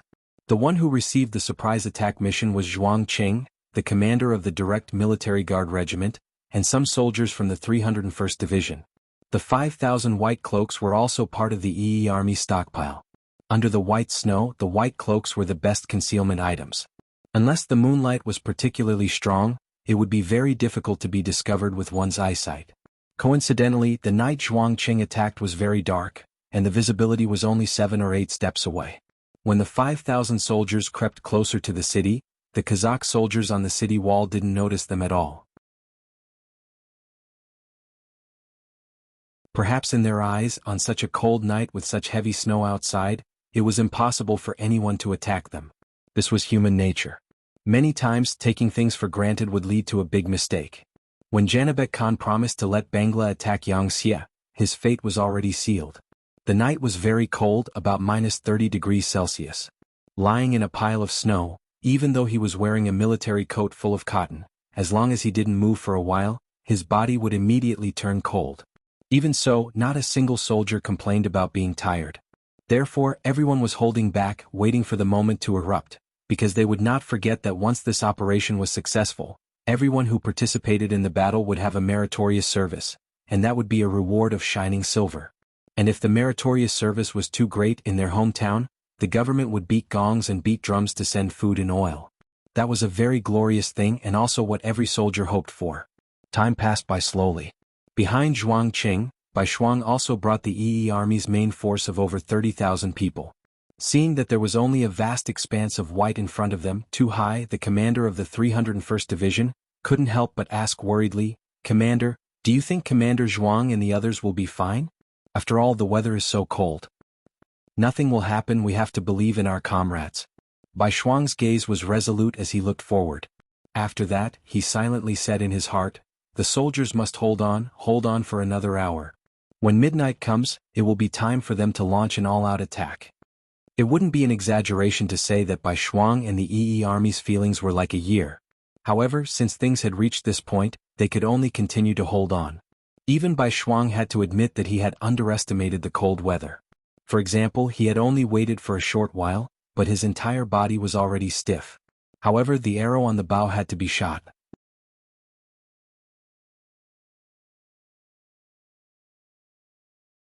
Chapter 1522. How much longer until midnight? Bai Shuang had asked this question countless times, and Shao Qing, the commander of the 1st Battalion of the Guard Regiment, had answered it countless times. Finally, when there were less than 3 minutes left, his voice was filled with excitement as he said, "General, There are still 3 minutes left. Good. Pass down the order. All troops get ready to charge. Turning his head to look at the dense crowd behind him, the corners of Bai Shuang's mouth trembled as he spoke. Because of the snow, more than 30,000 people were changed from cavalry to infantry, which made them unable to take advantage of their speed. They would have to rely on their feet to charge, but he believed that even so, victory would definitely belong to them, because they had a strong and firm belief. On the city wall of Turkmenistan, the 5,000 five-star army soldiers began to slowly unfreeze from their frozen state. One by one, the soldiers slowly raised their heads, revealing a determined gaze. After waiting for more than 2 hours, the bone-chilling wind had already penetrated their clothes and entered their bodies. Many people had already suffered from slight frostbite. But everyone was in a good state of mind. Perhaps this was what it meant when there was a great reward. When the time was almost up, with Commander Zhuang Qing taking the lead, everyone slowly raised their heads. Then the soldiers of the assault team took out their throwing hooks and threw them up the city wall. With the sound of the wind at night, no one even cared about the sound of the triangular anchor stuck on the city wall. Then the assault team members climbed up one by one like agile monkeys and went straight to the almost undefended city wall of Turkmenistan. It was incorrect to say that there was no defense. Although Janibek Khan didn't want people to know that he was in the city, he still arranged for patrols on the city wall. But because it was midnight and it was freezing outside, no one thought that someone would attack the city at this time. The patrols on the city wall had already huddled up in a shelter from the wind and were sitting together to warm each other. The people on duty at this time weren't very lucky and were full of complaints. They were lazy and didn't need to worry about the officers coming to check on them. After all, in this kind of weather, who wouldn't want to stay in their warm beds and not come out? The direct result of this was that after the commandos ascended the tower, no one could stop them. It was only until a small group of 30 people took advantage of the darkness to sneak down the stairs that they discovered a group of 50 Kazakh soldiers. They were huddled together, some were sleeping, some were talking, and some were trying to distract themselves. 30 against 50. If it was a direct confrontation, it was obvious that the side with fewer people would be at a disadvantage. But at this time, the side with more people was completely unprepared, and the side with fewer people were all fierce assault team members. The result would be the right one. After seeing this formation, the assault squad leader named Bai Zhuang Cheng made a few hand gestures in the dark. Immediately, 20 of his squad members split up to flank the enemy from the left and right. Another 10 squad members saw an opportune moment and sprinted towards the passageway leading to the bottom of the city tower like leopards.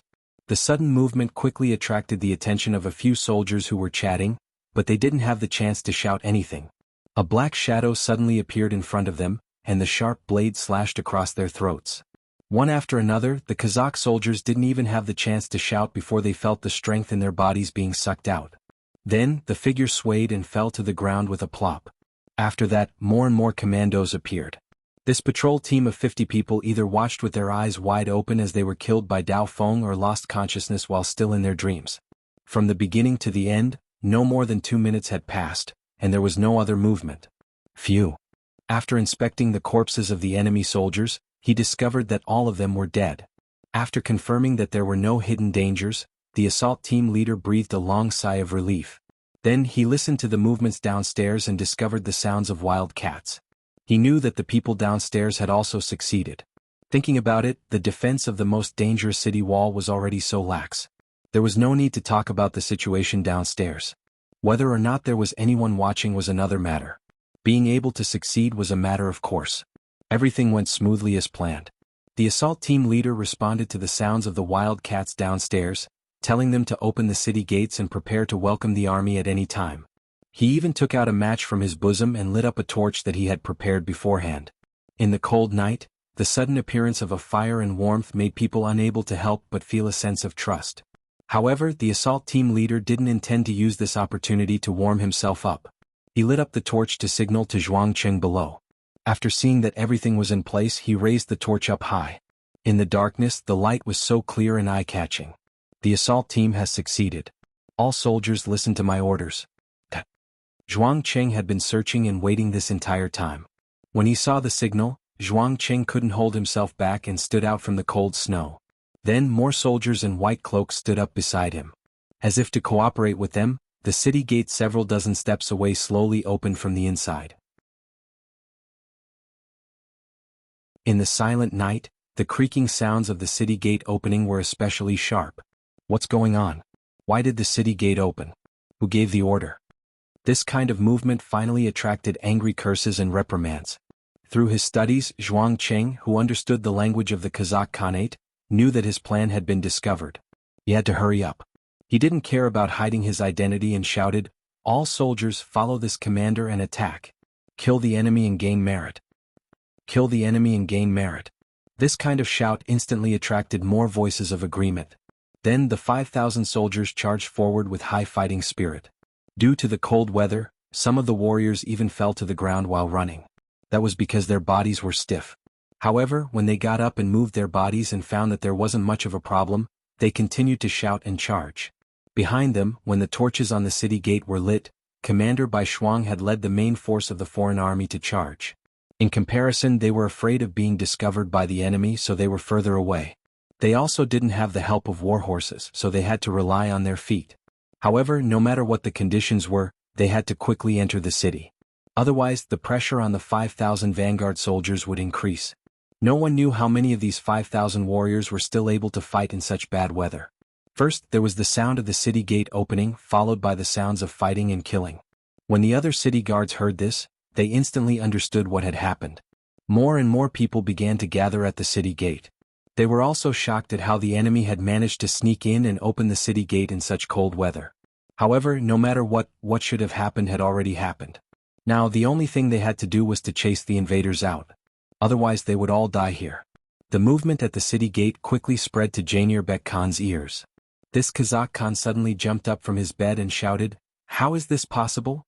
In such heavy snow, war horses can't be used at all. In such cold weather they have traveled so far. Which army can withstand such cold weather? Also, how did they know that this Khan was in the city? There must be a traitor. Yes, there must be a traitor." Of course there was a traitor. However, it wasn't someone in the city like Jainerbek Khan thought. It was Wanyan Hong from the Wanyan family, whom he had been suppressing. At this time, it was clearly not wise to be tangled up in this matter. After Jainerbek Khan vented his dissatisfaction by shouting, he also thought of this problem. He immediately ordered, "Send out all the troops in the city. Send them out and chase the enemy out of the city gate. There shouldn't be too many of them. Otherwise, our scouts would have discovered them. As long as we chase them out of the city, they won't be able to do anything to us with the city gate as cover. In such cold weather they will retreat without attacking.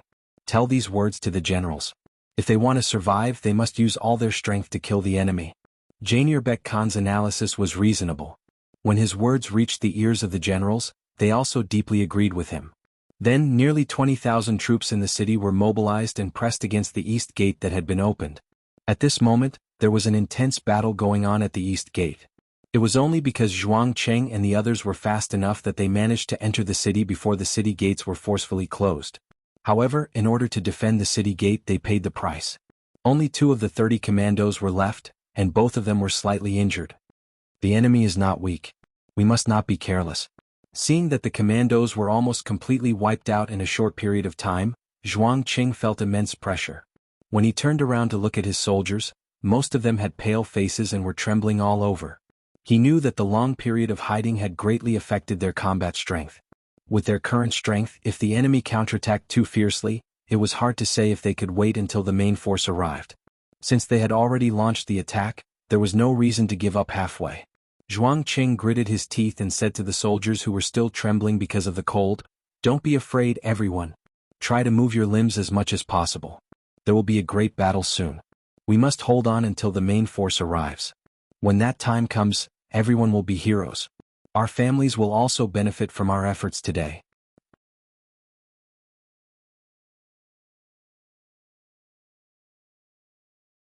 Chapter 15:23. For our families, fight. When the soldiers heard these words of encouragement, many of their faces were filled with determination. They took the opportunity to move their bodies, stretching their arms and kicking their legs, hoping to force the cold out of their bodies and regain their mobility. The sound of footsteps became more and more frequent. In the dark night, the number of black shadows in front of them also gradually increased. Zhuang Qing led the soldiers to see all of this. He felt that the reaction of the Kazakh soldiers was indeed fast. They were worthy of being the elites by Janibek Khan's side. However, at the same time they could not hold the weapons in their hands tightly. They were prepared to fight to the death. Archers, get ready. Fire. When he felt that the enemy was less than 70 steps away from them, Zhuang Qing shouted loudly. The archers who had just gathered together fired a round of arrows. They could clearly feel that many of the black shadows in the distance were shot down. Archers, fire. After the initial panic, the black shadows on the opposite side quickly reacted. Then the same military order was given. Then the sky was covered with arrows and they fell on the vanguard led by Zhuang Qing. Although they were prepared and some of the soldiers took out their shields facing the dense rain of arrows, many of them were still hit. In a short period of time, hundreds of soldiers were killed by the arrows. Kill? When the distance was close, the arrows were obviously not suitable. The Kazakh general ordered the soldiers to charge. In this regard, Zhuang Qing was unwilling to pass on his responsibility. Although the number of soldiers he brought was small, he still shouted the slogan to charge and kill. The confrontation between the two armies was like this. Putting aside the fact that the brave would win in a narrow path, when faced with the enemy's attack, if one side retreated out of fear, the morale of the soldiers would plummet, and they would be defeated like a mountain. Shouts of killing continuously sounded. Regardless of whether they were willing or not, in the end, the soldiers of both sides fought together in front of the east gate. When the weapons collided with each other, the black shadows fell to the ground one after another, and blood splattered everywhere. In such a chaotic situation, the so-called martial prowess was no longer important. The battle was to see which side's formation was more solid, whose killing intent was more ruthless, whose willpower was more firm. Every swing of the saber, sword, or spear could be the last action of their lives. No one would be careless and no one dared to be careless. It was as if two ferocious beasts had collided. Under the impact they were all riddled with wounds and suffered heavy casualties. The number of casualties was almost 1-to-1, and the number of people in Zhuang Qing's team was greatly reduced.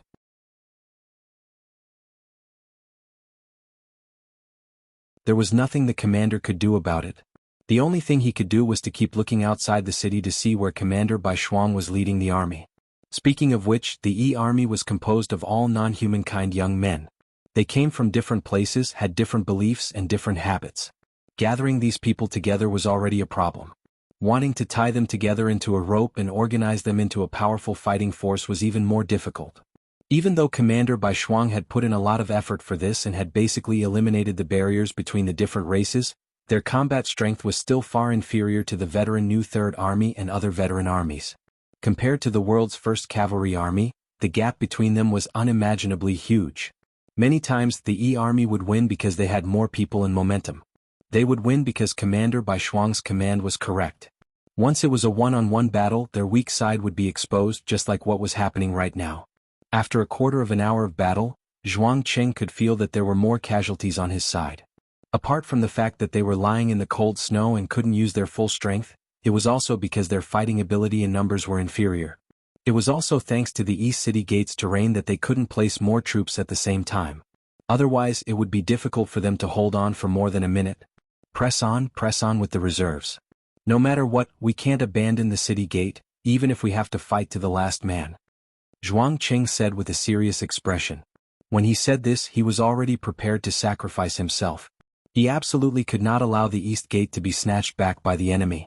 If that happened, their strategic intentions would be exposed, and it would be very difficult to deal with Janelbek Khan, who had the city wall to rely on. This was the time for the Yi army to amaze the world. In the cold weather, all the five-star army were resting, but only the Yi army took the initiative to attack. If they could achieve a great victory, their influence would undoubtedly be even more shocking. The name of the Yi army would also resound throughout the five-star army. At that time, who would dare to look down on them?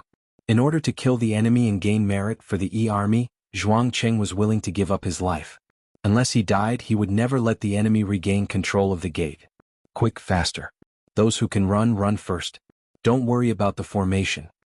Bai Shuang led more than 30,000 soldiers and ran over from 5 miles away. At this time, even the soldiers with good stamina were panting.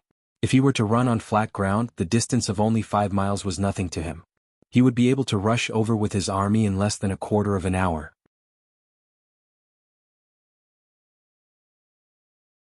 Moreover, he would have the ability to join the battle immediately. However, in the heavy snow it was a different story. The snow was knee-high and every step was very difficult. Many times, when one stepped on an empty space while flying at a high speed, it was possible for one to sink into the ground. Even if they stepped on the ground, they would often pull out one leg and the other leg would sink into the snow. In such an environment, it was impossible to make use of the advantage of speed. Therefore, after walking for a quarter of an hour, they didn't even cover half of the distance of 5 miles. If they continued like this, it was impossible to reach the gate in time. This would increase the pressure on Commander Zhuang Cheng. It was even possible that he would abandon the gate. In a moment of desperation, Bai Shuang saw Tu Hai of the 301st Division. He was leading hundreds of soldiers to clear the path for everyone, and he was even stopping to wait for the main force of the army. He had an idea and gave the order to attack alone without the need for a group. The first 10,000 people to reach the gate will be rewarded with military merit. Once Bai Shuang gave the order, Tu Hai was only stunned for a moment before he left the formation of the army and began to speed up. Behind him, there were hundreds of people following closely. Even further away, there were hundreds and thousands of people who also began to speed up, trying their best to run forward. The speed of the army finally increased, and Bai Shuang couldn't help but sigh in relief. Now it was up to Zhuang Cheng and the others to see how long they could hold on. This time they couldn't lose no matter what. This was a good opportunity for the E army to make a name for themselves. For this reason, Bai Shuang didn't ask for help from the Cold Front 4th Division on the Eastern Front. Otherwise, with an army with firearms, they wouldn't care about the city walls of Turkmenistan. Bai Shuang was a little nervous, but Zhuang Cheng at the East Gate had already forgotten what nervousness was. When he saw wave after wave of soldiers charging up and falling down, and when the smell of blood reached his nose, he had already disregarded life and death. At this moment, there was only the enemy in his eyes. There was only killing the enemy. Perhaps it was because the 5-star army's counterattack wasn't intense, but the Kazakh soldiers' morale was greatly boosted. After seeing that there weren't many enemies, their courage was boosted, and they charged even more fiercely. Furthermore, they had all crawled out of their warm beds and had never experienced frostbite before, so they could unleash their full strength. In comparison, the 5-star army side seemed to be at a disadvantage. After another 15 minutes, less than 800 of the 5,000 vanguard soldiers were left. This was the last of Zhuang Cheng's strength. Seeing so many of their comrades die in front of them, the remaining 800 people's eyes were red, and the veins on their hands holding their swords were popping out, reflecting their anger. Even if they joined the 5-star army, even if they joined a different army, it was tantamount to tying their fates together. Without a military order, they could only advance and not retreat. This was an iron law. If anyone dared to disobey, not only would they be beheaded, even their family would be implicated. Their family would have to bear the name of a deserter and live a difficult life. Whether it was for their own dignity or for their family, these 800 people couldn't retreat. Either they killed the enemies charging at them or they were killed by the enemies. There was no third way. Come, fight for yourself, fight for your family. Zhuang Cheng pulled out his sword and said with a murderous look on his face, "Fight, fight for our family." The 800 warriors all shouted in unison and took out their weapons. Under Zhuang Cheng's lead, they charged at the charging Kazakh soldiers. With Zhuang Cheng taking the lead, no one was able to block his sharp saber. Several Kazakh soldiers were cut down and fell to the ground. This scene greatly stimulated the other soldiers, causing their morale to suddenly soar in a short period of time. They forced the Kazakh soldiers to retreat by a distance of nearly 10 feet. As the saying goes, a soldier is strong while a general is strong. Zhuang Cheng's bravery set an example for the other soldiers, allowing them to display their own potential and make a temporary turnaround. The Kazakh soldiers didn't expect this result. When many of the Kiliarchs saw that the 5-star army was at the end of their rope, they couldn't help but have a fearful expression. As the saying goes, the unreasonable are afraid of the reckless, and the reckless are afraid of those who don't care about their lives. When facing enemies who didn't care about their lives, the fear in their bones would unconsciously jump out.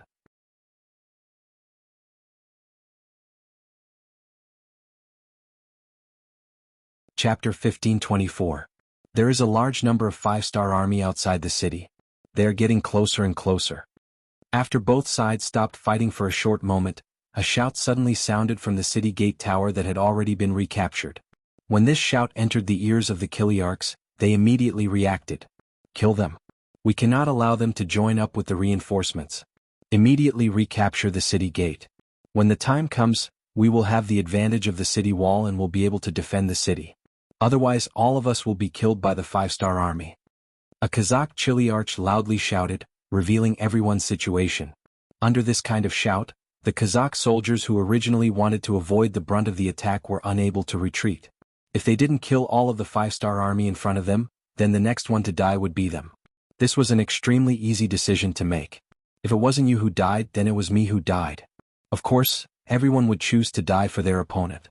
Under the loud shouts, the Kazakh soldiers suddenly reacted even more fiercely than before. At one point, the 800 warriors led by Zhuang Qing suffered disastrous casualties. In a single round, more than 300 corpses were thrown down. At the same time, they also retreated more than 6 zhang. The eastern city gate was only 5 zhang behind them. If they retreated a bit more, then they might be blasted out of the city gate. If the city gate was closed, then even if they survived, what meaning would there be? Stomping his foot and gritting his teeth, Zhuang Cheng's face revealed a resolute expression as he loudly shouted, "Warriors, behind us is the city gate. We already have no way to retreat. Now, let us spill the last drop of blood in our bodies and stake it all against the enemy." Stake it all. There were less than 500 people left, and there was no longer any fear on their faces. Under the premise that they already knew the result, they were instead afraid that they would leave. Right now, they were only thinking about how many enemies they could kill before they died. Killing one was enough, killing 2 was a profit.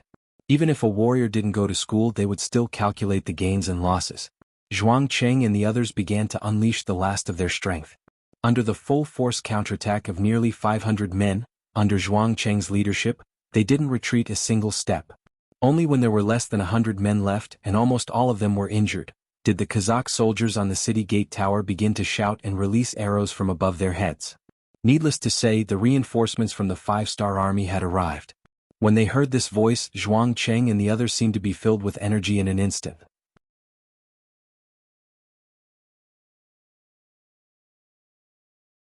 The 100 of them unleashed their last bit of potential. One by one, they brandished their swords and charged towards the endless stream of Kazakh soldiers. There were at least 3,000 Kazakh soldiers on the other side, and with the momentum of 100 charging soldiers, they were like a small boat in the middle of a huge wave, drifting unsteadily, as if there was a possibility of capsizing at any time. But even so, none of the warriors retreated. Instead, they stood there firmly like stone statues, not moving an inch. Zhuang Qing already had 4 knife wounds, 2 gunshot wounds and 1 sword wound. At this time, his eyes were already in a trance, and because of his exhaustion and excessive blood loss, he couldn't see clearly what was in front of him. But under his instincts, he continued to brandish his sword, trying to kill as many enemies as possible. "Regiment commander, you should step back. As long as you are still here, our guard regiment may be rebuilt." One of the guards of the EE army took the initiative to come to Zhuang Cheng's side. Then with a light push he pushed Zhuang Qing to the back from the side. The soldier who already had 2 knife wounds on his body replaced Zhuang Cheng's position. He stood there entangled with the 3 Kazakh soldiers. Even a good tiger couldn't withstand a pack of wolves. Not to mention, this soldier was already an arrow at the end of its flight. If not for his conviction supporting him, he would have already fallen to the ground. 1 against 3, and with his own injuries he only managed to slash out twice. He didn't even manage to injure any of the enemies. Then he felt a huge force colliding with the blade in his hand. Finally, the long blade was knocked away. His entire body was also sent flying after being hit by the blade. The fallen soldier fell beside Zhuang Qing. Looking at the soldier who had just saved him, Zhuang Qing, who had recovered some of his vision, had tears in his eyes. "Shiguang, how are you? How are you?" Hearing the regiment commander's call, this soldier named Shiguang, who was originally from Laos, slowly opened his eyes. He forced a smile on his face and said, "Regiment commander, I persevered until the end. Can it be considered a meritorious service? Can my family bask in the glory?" "Yes, you have done a meritorious service. The military merits you have accumulated are enough to allow you to leave your registration and enter the Han Dynasty. In the future you will be a Han citizen. Your family will also be proud of you." Zhuang Qing recognized this soldier. When he joined the army he was very timid.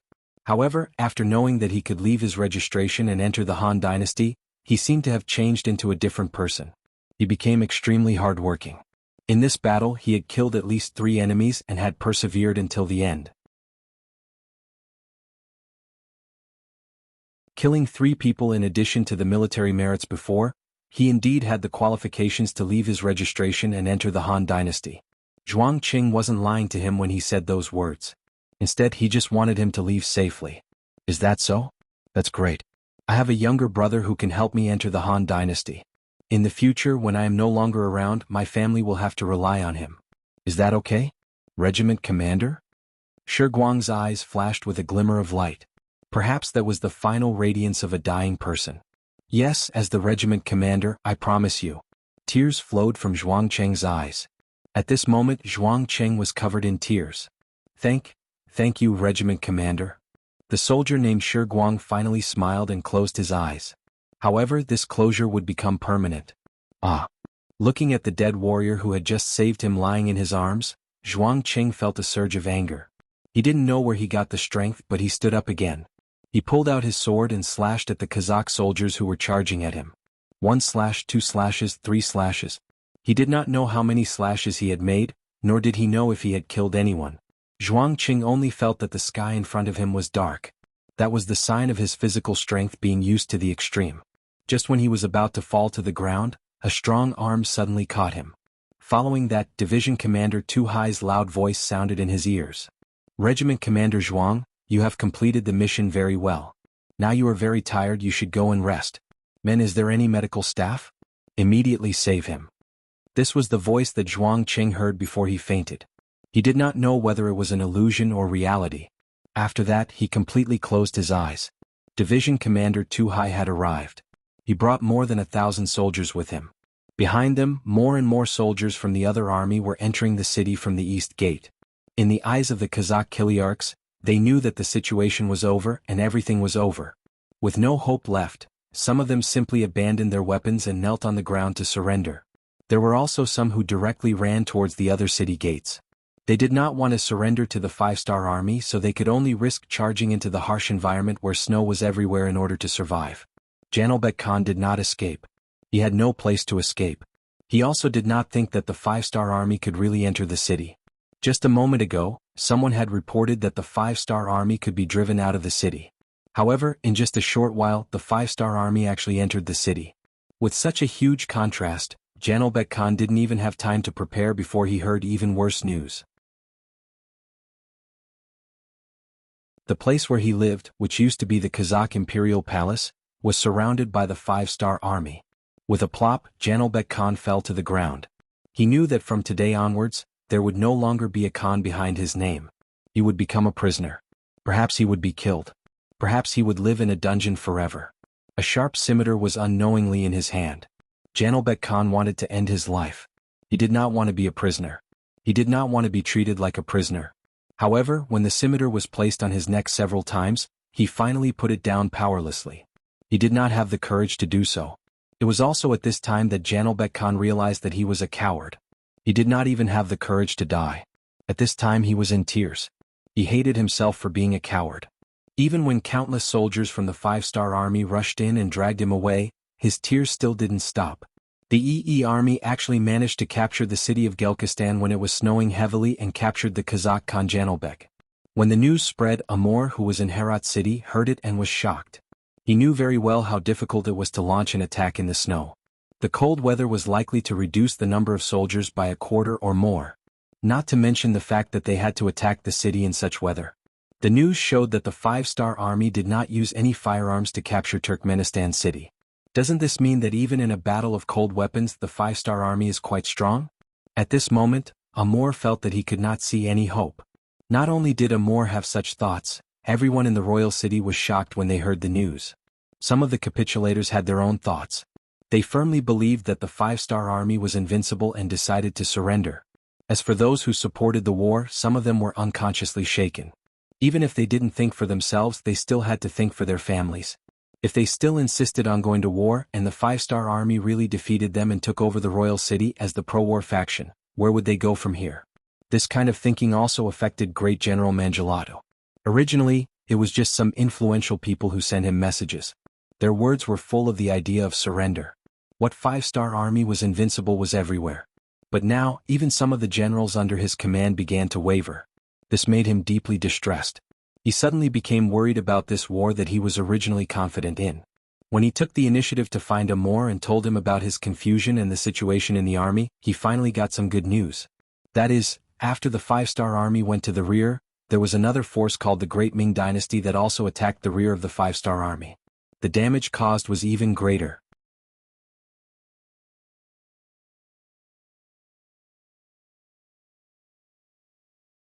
Chapter 1525. The chaos in the rear of the five-star army meant that the Timur Empire's opportunity had arrived. According to Khan Amur's plan, as long as they could withstand the first wave of attacks from the five-star army, the other side would be forced to retreat and deal with their internal problems first. Once that happened, they would have a chance to catch their breath. Although placing the hope of survival on someone else wasn't a smart move, it wasn't a smart move. But at this moment, without a better choice, Mandula too could only think like this. The king of the three provinces was Zhu Huaiqiu. Originally, he had a good relationship with Bangla and they had worked together to deal with Shiping King Mu's family. Now that they were working together to deal with the five-star army, it wasn't surprising. Even so, when the telegram reached the ears of Yang Qindong, who was waiting for the beginning of spring in the snow, it still aroused his anger. He already knew that Zhu Huaiqiu was a two-faced person and sent troops to guard against him. But after Bangla invaded Burma, Yang Qindong moved the troops to deal with the problem there. He didn't expect Zhu Huaiqiu to make a move at this time. It had to be said that Zhu Huaiqiu grasped the opportunity very well. At least he caught the five-star army off guard. Send a telegram to the Ministry of Foreign Affairs and tell them to put pressure on the southern Ming Empire. Zhu Huaiqiu is the king of the three provinces. Now that he suddenly sent troops, they have the right to control it. Also, send a telegram to the 1st Division of the Cold Front to stop training new recruits and go to Yunnan Province. We want to show some people how powerful we are. Yang Qindong said with a deep expression. Hearing that the 1st Division of the Cold Front was mobilized, Beta Persei's eyes flashed with surprise. Even if they were all part of the Cold Front, there were differences in strength. For example, the 1st Division of the Cold Front was the most elite of the Cold Front. If entering the Cold Front was a very difficult thing, then entering the 1st Division of the Cold Front was even more difficult. Their test was second only to the Black Cavalry. Because of this, they shouldered the task of training the new Cold Front. Everyone was an instructor and everyone was the backbone. Even an ordinary soldier could calmly become an outstanding squad leader. This was simply a teaching brigade. One could imagine how powerful such an army would be. Coupled with the fact that they were fully equipped with firearms, their combat prowess was astonishing enough to deter any opponent. Now that the young master had sent this army, it was obvious that he hated Zhu Huaiqiu. The telegram was transmitted to the headquarters of the army in Crimson City. After receiving the telegram, Lung Song immediately ordered someone to summon the commander of the 1st Division, Ting Shan. In less than half an hour, Ting Shan, who was riding an electric motorcycle, appeared at the headquarters. It had been some time since the engine was successfully developed, and it had been used in many fields. Among them there were many battery-powered vehicles. When this thing was first born, it truly frightened many people. Especially when they saw that this thing did not require manpower to move, and it was not slow at all, everyone was completely convinced by science. This was especially true for those scholars who had been lured from northern Ming and southern Ming to Crimson City through various channels. They didn't dare to spout nonsense and pick on the flaws in science. On the contrary, many people began to change their subject. They put aside the 4 books and 5 classics and asked about applying to Yangtze Academy. As the commander of the 1st Division of the Cold Front, Ting Shan was definitely one of the oldest people following Yang Qindong. Even though he was only a major general and a division commander, he was still a commander. However, even if he was given the position of commander of a group army, he would not be able to exchange for this position. He was the commander of the 1st Division of the Cold Front, and his existence was equivalent to the leader of a teaching brigade. At least 60% of the soldiers of the Cold Front were indirectly or directly related to him. They were either his students or his students' students. A person with this kind of experience naturally had to own a battery-powered vehicle. When he rode past in a flashy manner, followed by a group of panting guards who were chasing after him on bicycles, there was no need to mention the smugness on his face. Ting Shan came to the office of the deputy commander of the army headquarters, Lung Song. After he knocked on the door and entered, he saluted and sat on the guest chair in the office. He poured himself a cup of hot tea and asked with a smile, "Lung Song, do you have any instructions? Is there a tough battle that you want our division to fight?" When Ting Shan asked this question, he still spoke in a joking tone. He knew very well that on the surface he was a division commander, but in reality he was the leader of the teaching brigade of the Cold Front. From time to time, he would also be the leader of the training brigade of the new corps and even the recruit division. There were too few times when he would be needed on the battlefield. Even though he also heard that Myanmar was not peaceful right now, and that Vietnam was also caught in the whirlpool of war, he still did not think that he would be needed. This sentence was more of a joke than anything else. What he did not expect was that Lung Song, who heard this sentence, had a shocked look on his face. What? You already know about it? What do you mean? What do you mean? At this moment, Ting Shan suddenly stood up. He felt that he seemed to be right.